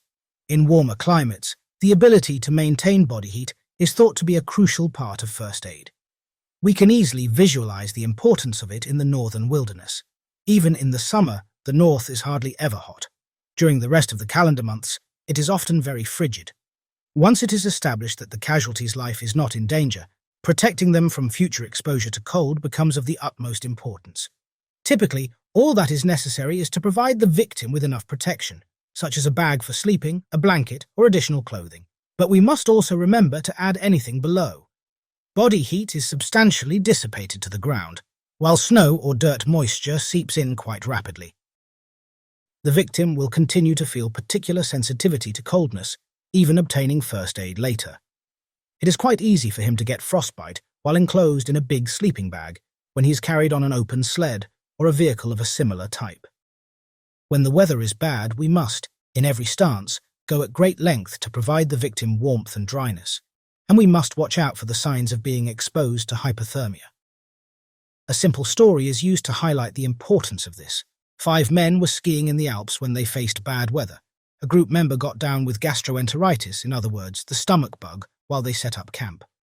It snowed heavily that evening. It had much depth for the sick man to travel because he was still not feeling well in the morning. The other 4 decided to go back to town for help. They left the sick man, wrapped in 2 down sleeping bags, in a good tent with fire and food nearby. 2 days later, the rescue squad showed up at his tent. He had already died from being frozen to death. He was generally healthy. He simply had gastroenteritis. His damaged body could not produce enough heat to offset the heat loss. Despite having a couple of sleeping bags, all northern climate injured should be alert for and prepared for hypothermia. Shock. Shock is a common side effect of practically any illness or event and accompanies the serious ones.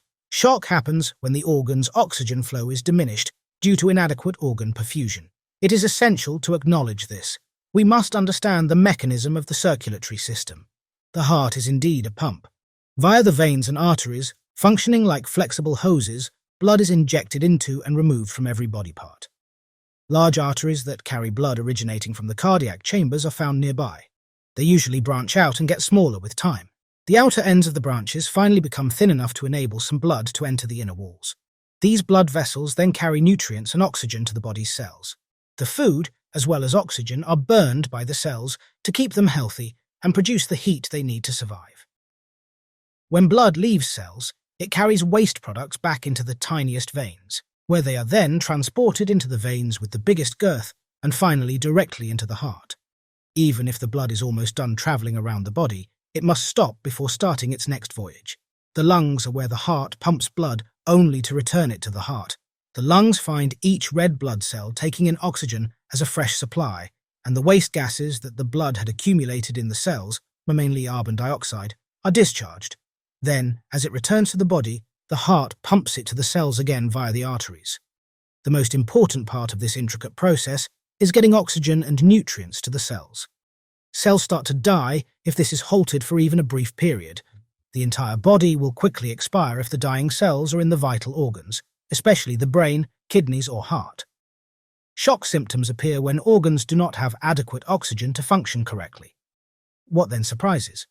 For the blood to deliver oxygen to the cells, pressure is necessary. This pressure is created by the heart, the body's pump, and is maintained by the veins and arteries, with a limited range of motion. Many things could reduce this pressure. The pressure drops when blood escapes from a horrific wound, creating a leak in the system. The body automatically tries to deal with this. How body reacts. The skin becomes chilly and colorless. Pulse becomes quick, rapid breathing, feeling of thirst, nausea, a puzzling state, issues with controlling breathing. Several diseases that loosen and expand the main blood vessels in the trunk might cause shock. The blood vessels widen and can hold more blood, while the blood volume remains constant, lowering blood pressure. Severe emotional distress could bring this on. Even though fainting is not tantamount to being shocked, it is caused by a reduction in blood supply to the brain. Allergic reactions with severity towards a drug or an insect sting could cause the shock. Spinal cord injury is another possibility. It could be hard to halt shock once it starts. The victim will die if it is not stopped or turned around. How to avoid shock? By maintaining an uncongested airway. By halting bleeding. Put the victim lying down and raising the feet at least 8 and at most 12 inches.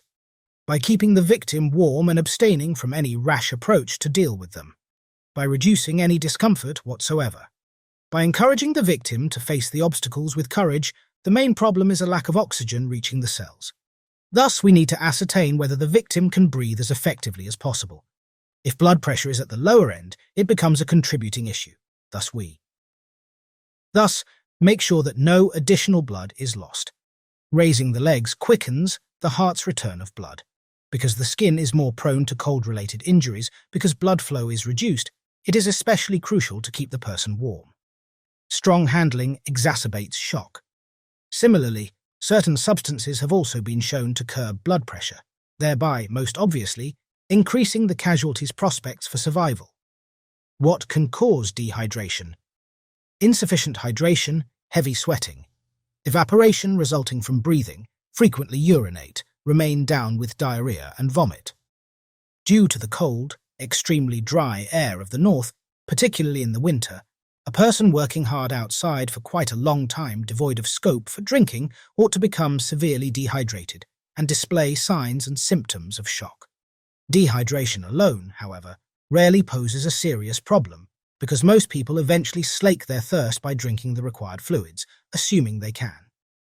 However, a major problem could arise if dehydration is present in addition to other problems. Suppose we think of a hunter intent on maintaining an active hunting objective and who has lost 5% of his total blood volume due to dehydration.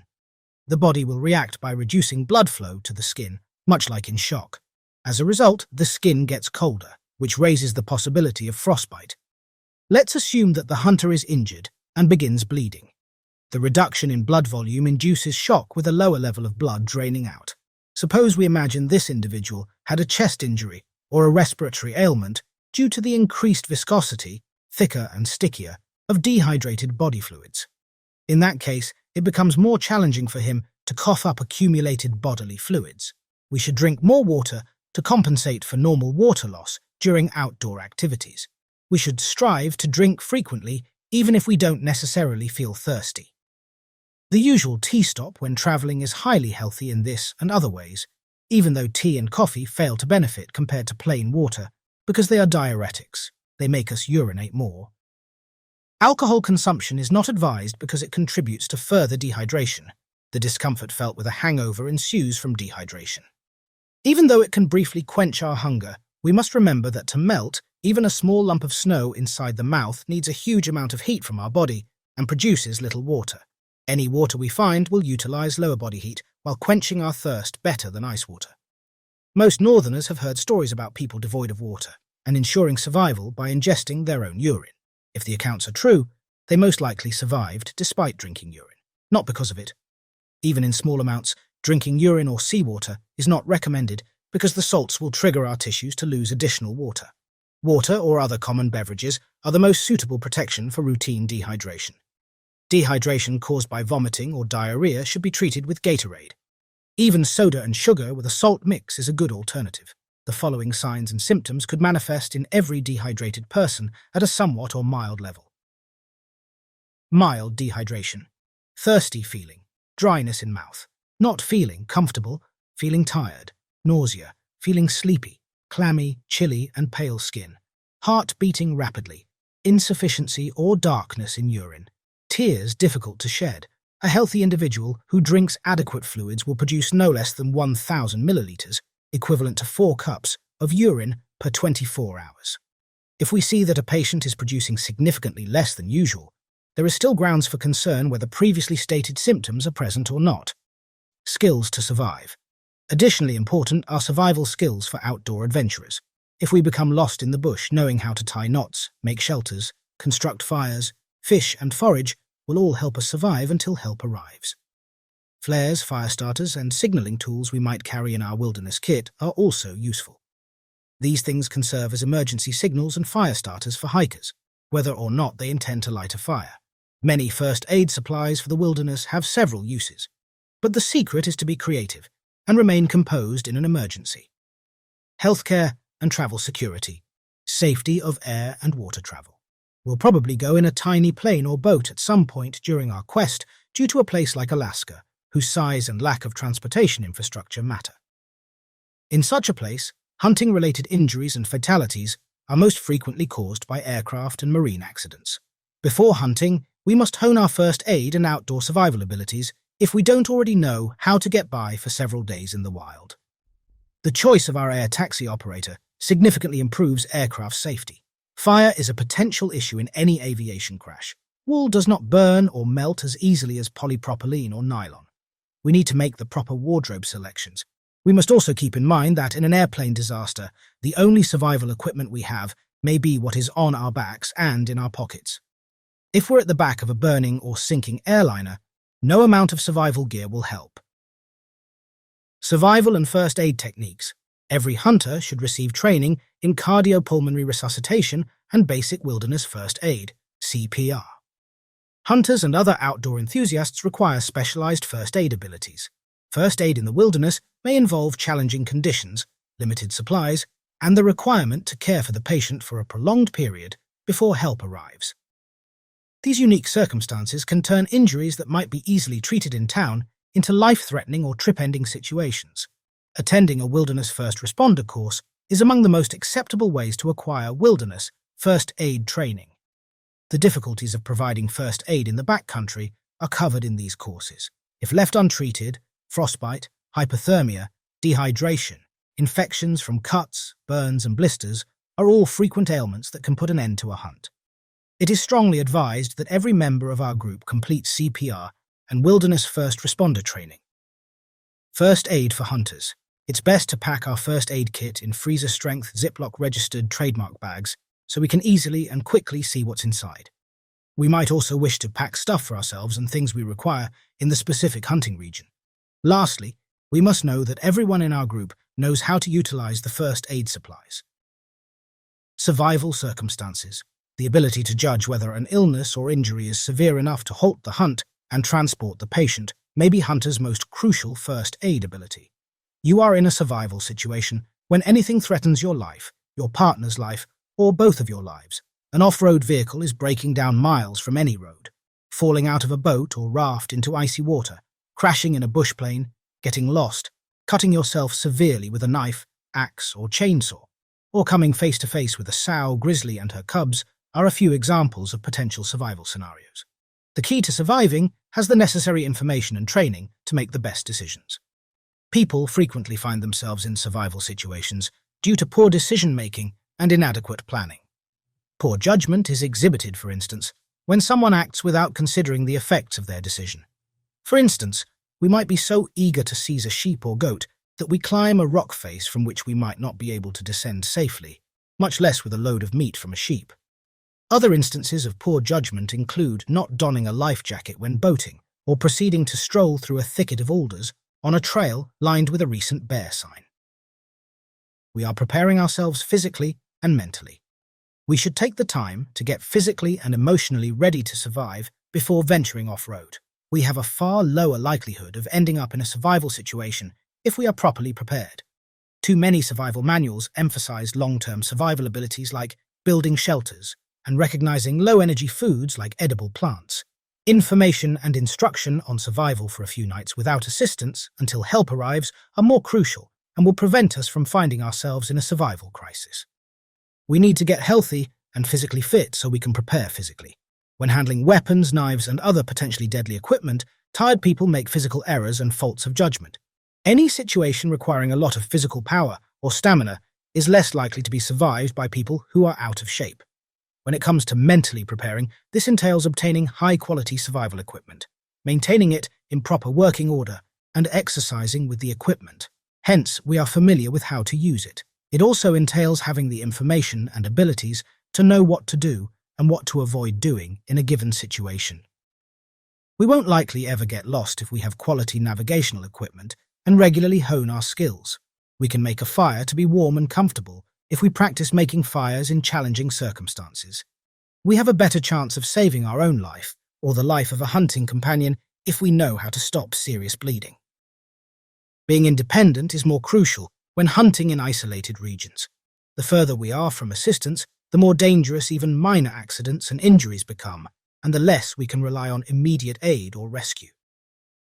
The terrain we must cover to get to safety may be challenging or impossible to navigate, especially if weather conditions are a factor. The closest road may be more than 100 miles distant. It is more crucial to prepare and outfit oneself for survival when we are in isolated locations. If we find ourselves lost, what should be done? We should STOP. We need to sit down, spend a few minutes unwinding and regaining composure, do our best to control our fears and remain calm. We are capable of coming up with a solution. Think, take a seat, sip some water, and munch on some food. Staying upright will probably cause us to think more and be more cautious. Organize our ideas. Remain calm and try not to make more issues than there are. Think about the steps that must be made to escape the circumstance. Plan our course of action. Do not respond to our circumstances. We are more likely to be found and sound if we have attended a survival course and have a basic survival kit. When we are lost, panic and shame are likely to be our initial emotions. Being cold, hungry, or lost is much less likely to result in death than panic and the bad judgments it leads to.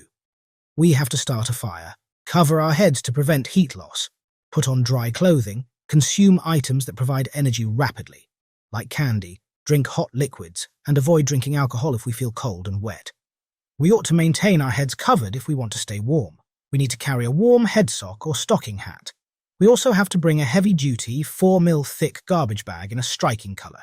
It is wind and water resistant and can serve as an emergency shelter. We then must cut a hole in the bag's corner that is just sufficient for our eyes and nose, around 8 inches from the corner. We must place the entire bag over our bodies with the top corner resting on our heads. We have to sit on some closed-cell foam to protect ourselves from the chilly and/or wet ground. We could eventually want to start a fire. We have to caustic anywhere hardwood matches within a waterproof match case with a screw-off top and a metal match in a separate container. We need to bring gloves with us to protect our hands. We must always have a loud whistle to call for assistance.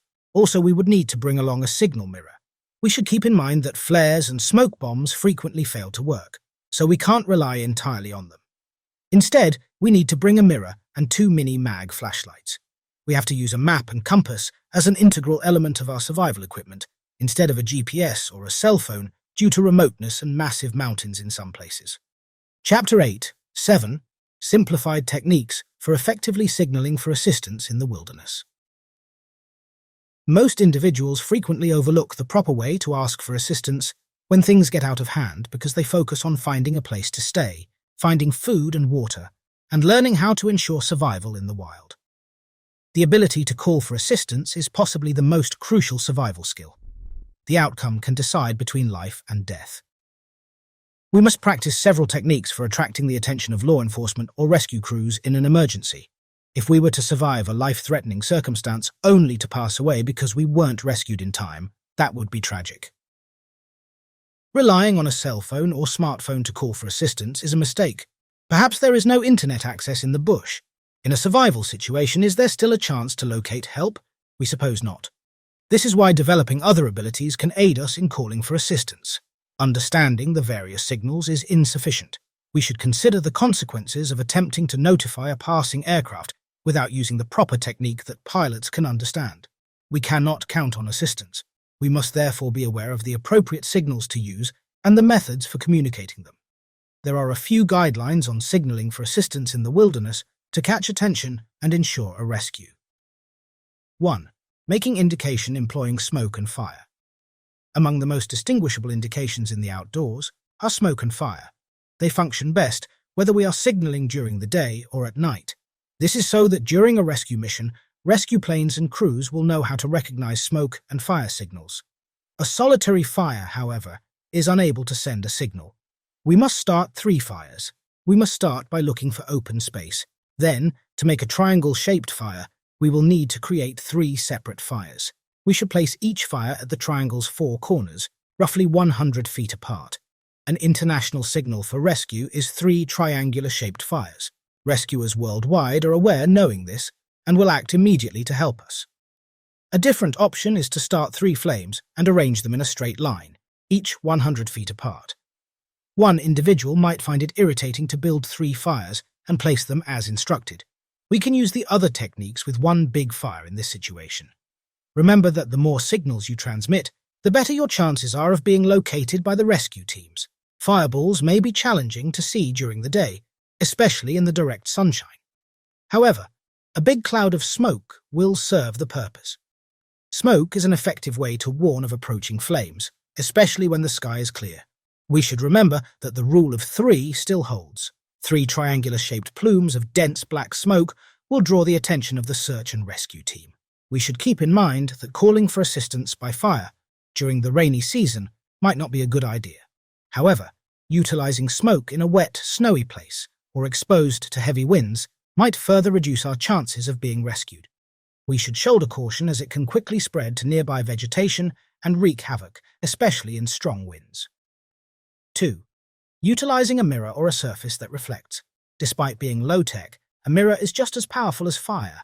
However, we must proficiently use a mirror to call for assistance in the wild. To successfully use a mirror, we must practice precisely reflecting light rays towards a certain object that frequently remains at a distance.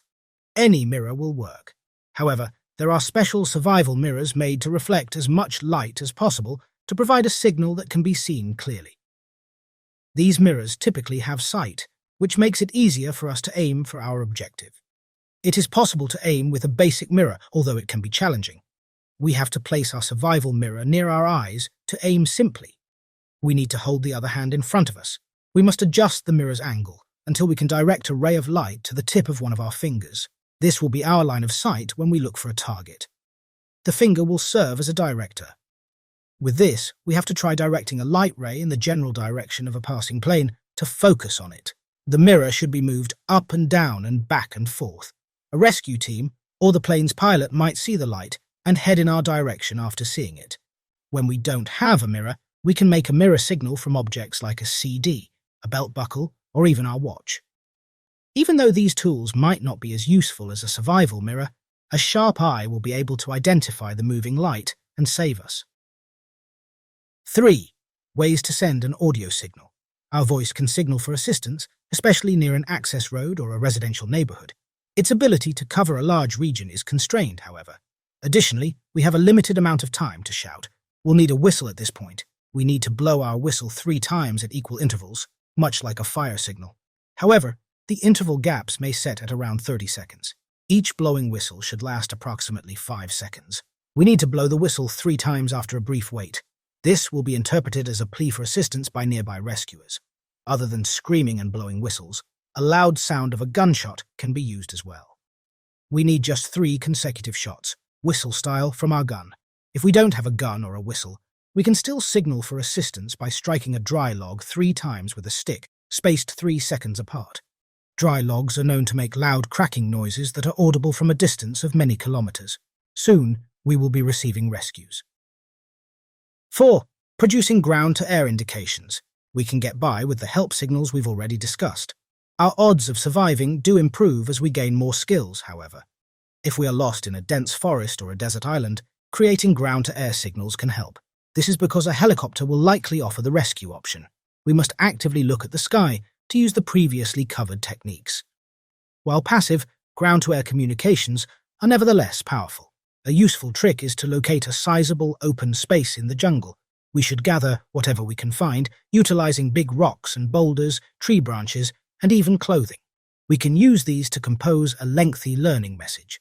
To create contrast for the eyes, the message on the ground should be a distinct hue from the surroundings. We can consider placing pines and green leaves on the ice-covered ground, similar to how dark rocks and logs provide enough contrast to be visible from the air. Each message ought to be about a yard wide and several yards tall.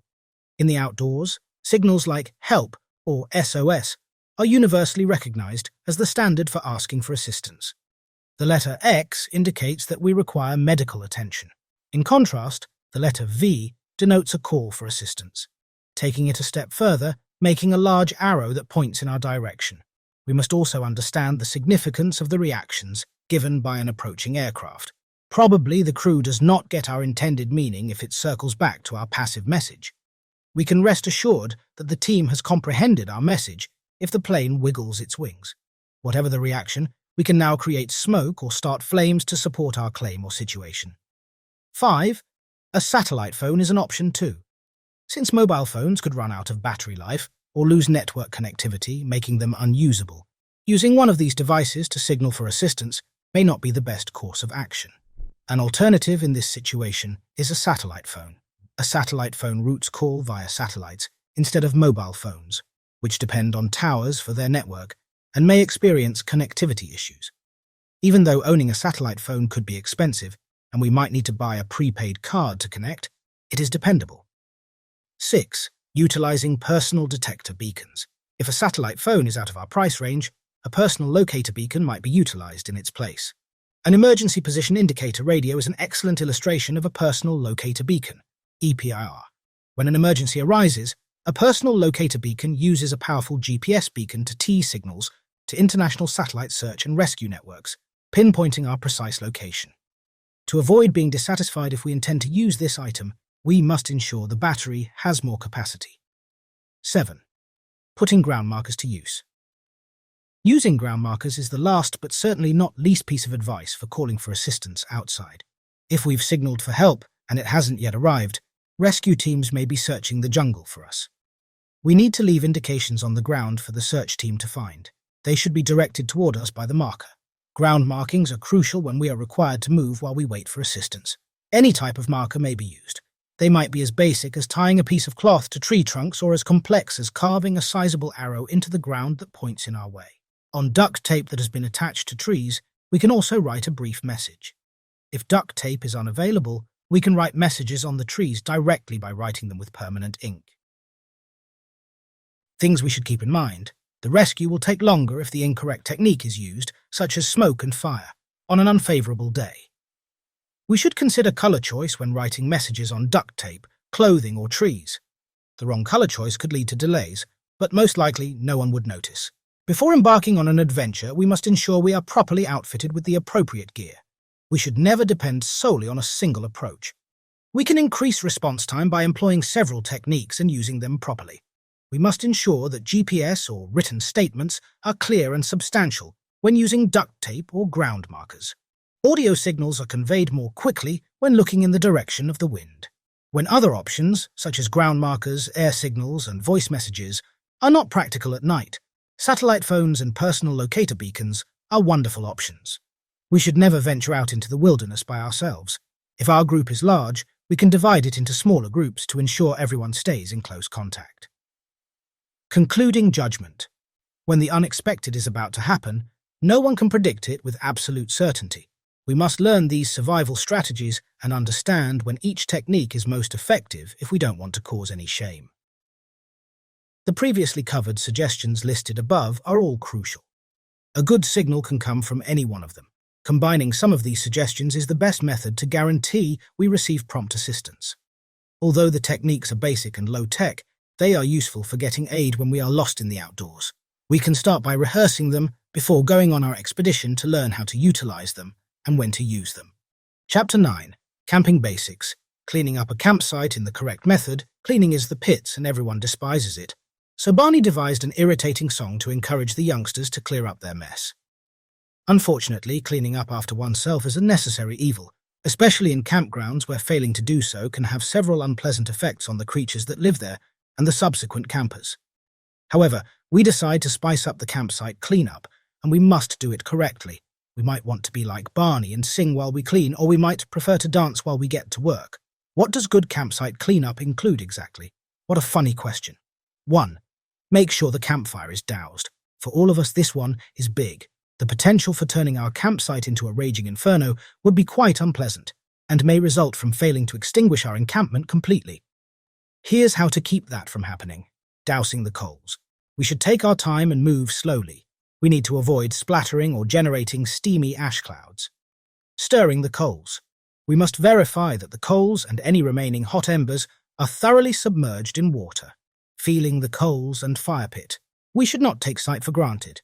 The only method to confirm that there is no residual heat is to feel them. We must ensure that the coals are completely submerged and have lost all heat. We must repeat these processes. We should never bury burning coals. This is quite dangerous since they rapidly catch fire and spread. 2. Disposing of all trash. The majority of state park campgrounds provide trash cans for convenient trash disposal. The meaning, pack it in, pack it out, is a common rule at rustic campgrounds. To camp in a leave-no-trace manner, everything we brought in must be removed before leaving. This includes everything that isn't immediately evident, such as newspaper, fire starter material, plastic bags, cans, and food wrappers. Nothing should stay. We had to ensure nothing was left behind by thoroughly scanning the area. We must not forget that the objective is to make our stay there an unbelievable claim. We have to leave the campground tidy every time we visit it. 3. Let's not skip the bathroom. Yes, we're talking about the restroom in nature, otherwise known as the hole we dug while shivering and half asleep. Hopefully, we used good judgment when we dug the hole, ensuring it was at least 200 feet from any water, camp, or trails, and at least 6 to 8 inches deep. We need to make sure that every toilet hole is filled, as awkward as it may be. Considering that, neither we nor anyone else would want to stumble or foot in it. It is necessary to pick up any toilet paper or hygiene supplies that may have been left lying around. 4. Checking needs to be done for the final time. One simple mistake can quickly turn into a blazing fire, a bear party invitation, or a contaminated campsite. Since we probably don't want to leave anyhow, this is the ideal opportunity to spend more time outdoors while carefully examining our campground and the surrounding area. We'll be appreciated by the site's wildlife and incoming campers. Leaving no trace. Instructions to maintain our campsite clean and unspoiled. Let's imagine our favourite campsite, then picture it severely damaged. The fire pit with half-burned trash and broken glass, the ground covered in bottle caps and plastic wrappers, the trees with broken stems, branches, limbs and scars from a previous camper's knife or hatchet, and the toilet paper already being used by the bushes. We believe that most people have experienced this in some way. Let's all agree to uphold the 7 principles of leave no trace for the destination as we depart for our summer camping trips for years to come, because even the tiniest bit of litter and waste encourages more and can be dangerous to wildlife. 12 options for leaving no hint at our campsite. We must consider preventing trash before we leave town when packing for our trip. We must plan our rations to minimize leftovers and leave unnecessary packing at home. The best campsites are discovered, not created. We have to use established campsites that can accommodate our group and refrain from enlarging the campsite with additional tent sites outside the designated area to prevent causing damage to the surrounding vegetation. We must not construct buildings or tunnels near our camping. Using camping furniture will help us stay comfortable and reduce our impact. If we bring camp chairs, for instance, we won't surrender to the temptation to move rocks or logs for seating, which can harm the environment. We need to bring a clothesline so we won't have to hammer a nail into a tree or hang clothes from branches, both of which can harm trees and make them more prone to illness. In addition, breaking tree branches can leave an unsightly scar. We must ensure we have all of our tent stakes so we won't have to tie them to rocks or logs and carry a hatchet or a hammer to pound them in. To properly dispose of our pets' waste, we have to remember to bring plastic bags for the waste and trash bags. We must remember the bring it in, bring it out motto. Garbage bags should be used to collect all trash, including crumbs, peels and cores. We should bring biodegradable soap for washing dishes and cooking, and a fine mesh strainer. Nylon stockings also work well for this purpose, to filter out small food particles from wastewater. It is advisable to wash our dishes using portable wash tubs away from camp and at least 200 feet from any water source, one for washing and one for rinsing. When finished, we have to filter our dishwater and throw any food still in the strainer in the garbage. We have to distribute the wastewater widely. Generally, we have to use the least amount of soap possible. Even biodegradable soap can impact the qualitative aspect of water in lakes and streams. We should use approved bear boxes as necessary and make sure they are good and rubbish correctly. We wouldn't want a bear or a group of raccoons to loot our kitchen and leave trash all over the campsite. If available, we have to make plans to use the restrooms or outhouses. If not, we must carry a trowel and, if allowed, bury human waste 200 feet, 70 large steps, from water in a tiny hole 6 to 8 inches deep, better between our portable toilet or wag bags, and pack our trash. All adore good campfires. If it's legal, we should only create campfires in designated fire rings with dead, downed wood no bigger than our forearm, or buy firewood nearby. Avoid burning rubbish, burn all wood to ash, and make sure our fire is entirely out and cold before leaving. Lastly, we should gather as a group before checking our campsite for micro-trash, such as food scraps and rubbish, including organic waste like potato chips, orange peels, and eggshells. In conclusion, we have covered a vast ground related to our expedition to the landscape of excitement, awe, and sublime beauty. It should seep into our minds that making journeys to the bush and exploring nature is a whole different story to a one-day outing with friends in a picnic spot. In fact, without proper planning, incorporating a wide range of options for Plan B or even Plan C, and careful execution every step of the way, we will regret our decision to venture into the wild rather than feel blessed. This does not mean that one should be scared to make any move towards the goal at all. Instead, it is to remind rational minds to comprehend the significance of the objective, to derive immense pleasure from doing something raw and unfiltered. So we feel obligated to remind ourselves again about the various aspects associated with our survival skill legacy. Chapter 1 provided us with the background to the wilderness setting and the required level of mindset for avoiding the potential traps or loopholes that might be lurking in the corner while excelling in our voyage. As negligence can lead to grave consequences in the middle of nowhere, the discussion motivated us to be alert and responsive for the journey. Chapter 2 prepared us for the expedition. It informed us that we need tools for cutting and combustion. We need covers, containers, compasses, needles, and other items that would make life smooth out there. It even included chairs, tables, sleeping bags, and whatnot. All necessary to avoid inconvenience. Chapter 3 deals with navigational tools. Starting from the compass, it went for the innovative solution of using star, moon, and sun, even wind for finding our way out, determining the direction.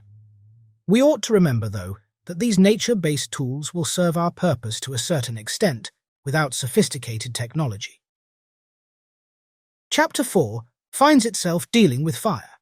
The vivid details explored all the necessary issues of fire: components, different ways of making it, mechanical approach, tools available near our hands, conserving it, maintaining the safety, the different types of fur for different purposes. The chapter made us realize that fire is no less important than water for our wilderness survival. Chapter 5 settles for shelter types.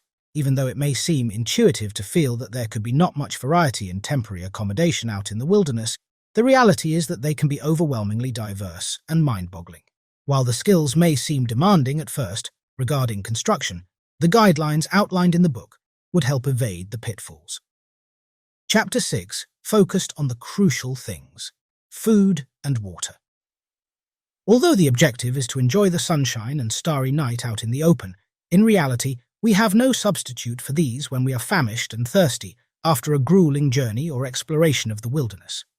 We covered areas like ways to catch game animals or catch fish with ingenuity, to have a savory feast and the need for water purification, and ways to purify them. Chapter 7 prepared us for the unexpected: how to deal with medical emergencies by applying first aid basics. The discussion revolves around the mindset for preparation for the mishap, how to identify the symptoms of various health issues, how to provide the initial support both physically and mentally, the resources that should be available, and how to avoid worsening the condition of a patient in difficult situations. Chapter 8 informed us of something essential: how to find assistance when falling in danger. As the critical situation can emerge now and again, where we need to be flown back home or transported to the least, we need to devise strategies to signal for help to the rescue team. Deep in the jungle, this can be tricky, and the chapter provides fascinating techniques for making things easier. Chapter 9 took us to a new perspective on the wilderness topic. This is a reminder that bushwalk, campfire, and wilderness exploration are not only about abandonment, but also about responsibility, obligation, and commitment that bestows us with such bounty. Above all, those passionate about nature would behave judiciously and take meticulous steps to ensure the preservation of nature. The elaborate approach is nicely furnished here. In a nutshell, this mammoth book took every pragmatic step to ensure the safest journey one can take towards wilderness exploration, to be enthralled by the blessings of nature. Apart from preparing for the unknown, for first-time travelers this book would work to encourage the budding explorers to be enchanted by the thrill and enlightened about the hardship associated with the fabulous expedition. Good luck to the entire obsessive and the hesitant explorers of the coming days. Daybreak. Leave no trace. Tips to keep your campsite clean and pristine. Date not available. Oars.com. Retrieved the 18th of June 2022 from https://www.oars.com/blog/leave-no-trace-tips-keeping-campsite clean pristine/ Camping 101. How to clean up a campsite the right way. May 24th, 2019. Outdoorfacts.com. Retrieved the 18th of June 2022 from https://outdoorfact.com/how-to-clean-up-a campsite/ How to signal for help in the wilderness. 2018 September 9th. The Survival Corps.com. Retrieved the 18th of June 2022 from https://www.thesurvivalcourse.com/how-to-signal-help wilderness. First Aid Basics. 2021 September 25th. acls.net. Retrieved the 4th of July 2022 from https://www.acls.net/2016/02/17/wilderness. First Aid Basics. Wilderness, First Aid Basics. No date available. rei.com. Retrieved the 5th of July 2022 from https://www.rei.com/learn/e-vertical-bar-pert advice/wilderness first aid basics .html. Wilderness survival, finding food and water. Date not available. bcadventure.com. Retrieved the 5th of July 2022 from http://beakadventure.com adventure wilderness survival food.htm. Pro Survivalists Water and Food. Date not available. prosurvivalist.com. Retrieved the 14th of July 2022 from http://prosurvivalist.com/water and food/. Learn to build shelter for any survival situation. Date not available. thebogoutbagguide.com 7 survival shelters that will save your life. Retrieved 21 July 2022 from https://www.thebogoutbagguide.com/build-a-survival shelter/. McWelch, Timothy, August 10, 2021. The Ultimate Guide to Survival Shelters, Building Temporary Refuge in Any Environment, 978-1510755567, ama.on.com. Books, retrieved from https://www.ama1.com. Survival, Shelter Handbook, Temporary Environment/. Angier Bradford, November 1st, 2001. How to Stay Alive in Nature, a complete guide to food, shelter and self-preservation anywhere. Black Dog and Leventhal Revised Edition. 978-157-912-2218, ama.on.com. Books, retrieved from https://how-stay-alive-woods-self-preservation/. Do you love to hike, explore or camp in the wilderness? Do you want to immerse yourself more in nature but don't know where to start? Do you wish you could spend days or weeks enjoying the outdoors without having to worry about its dangers? If you said yes to any one of these questions, then keep reading. The only outdoor survival guide you'll ever need. 9 Essential Steps for Bushcraft, Camping and Outdoors Survival, a true beginner's guide to mastering survival in the wilderness by E. Daybreak. Discover how to survive in the wilderness. Enjoy your adventure without compromising your safety. Outdoor adventures are fun and exciting, but they also come with risks. And if you're not careful and prepared, what's supposed to be an enjoyable experience could turn into a nightmare. Wild animals, stomach upsets, dehydration, and storms are just some of the things that can spoil the fun. Even worse, they can lead to something more serious like injuries and other medical emergencies. Yes, being in the great outdoors can be dangerous. But it can also be an enriching experience if you know how to navigate the rough roads. As long as you know what to expect and how to prepare for it, your outdoor adventures can be exhilarating without being life-threatening. This guidebook will equip you with the knowledge and skills to survive in the wilderness while still having fun. Inside, you will discover the right mindset that will ensure your survival in the face of threats and hazards in the outdoors. How to purify water without having to use complicated equipment. Tools and equipment you need to bring with you to avoid inconveniences in your outdoor adventures. Navigation techniques to help you find your way in the wilderness without using GPS. Step-by-step processes for constructing diverse kinds of survival shelters. Protect yourself from extreme heat, cold, wind and rain, and wild animals. Different ways to safely start and maintain a fire, and how to use fire for your various outdoor needs. How to feed yourself with game animals and fish. Just because you're in the wild doesn't mean you can't eat well. Symptoms of common illnesses you may get while camping, and how to provide critical first aid and much more. It always pays to be prepared, whether you're a total beginner who has never gone camping or an experienced outdoorsman. You never know what dangers you'll encounter out in the wild, but when you have the tools, skills, and mindset for survival, you'll be able to confidently face any obstacles that come your way. If you want to have enjoyable outdoor adventures while keeping yourself safe, then scroll up and click the Add to Cart button right now.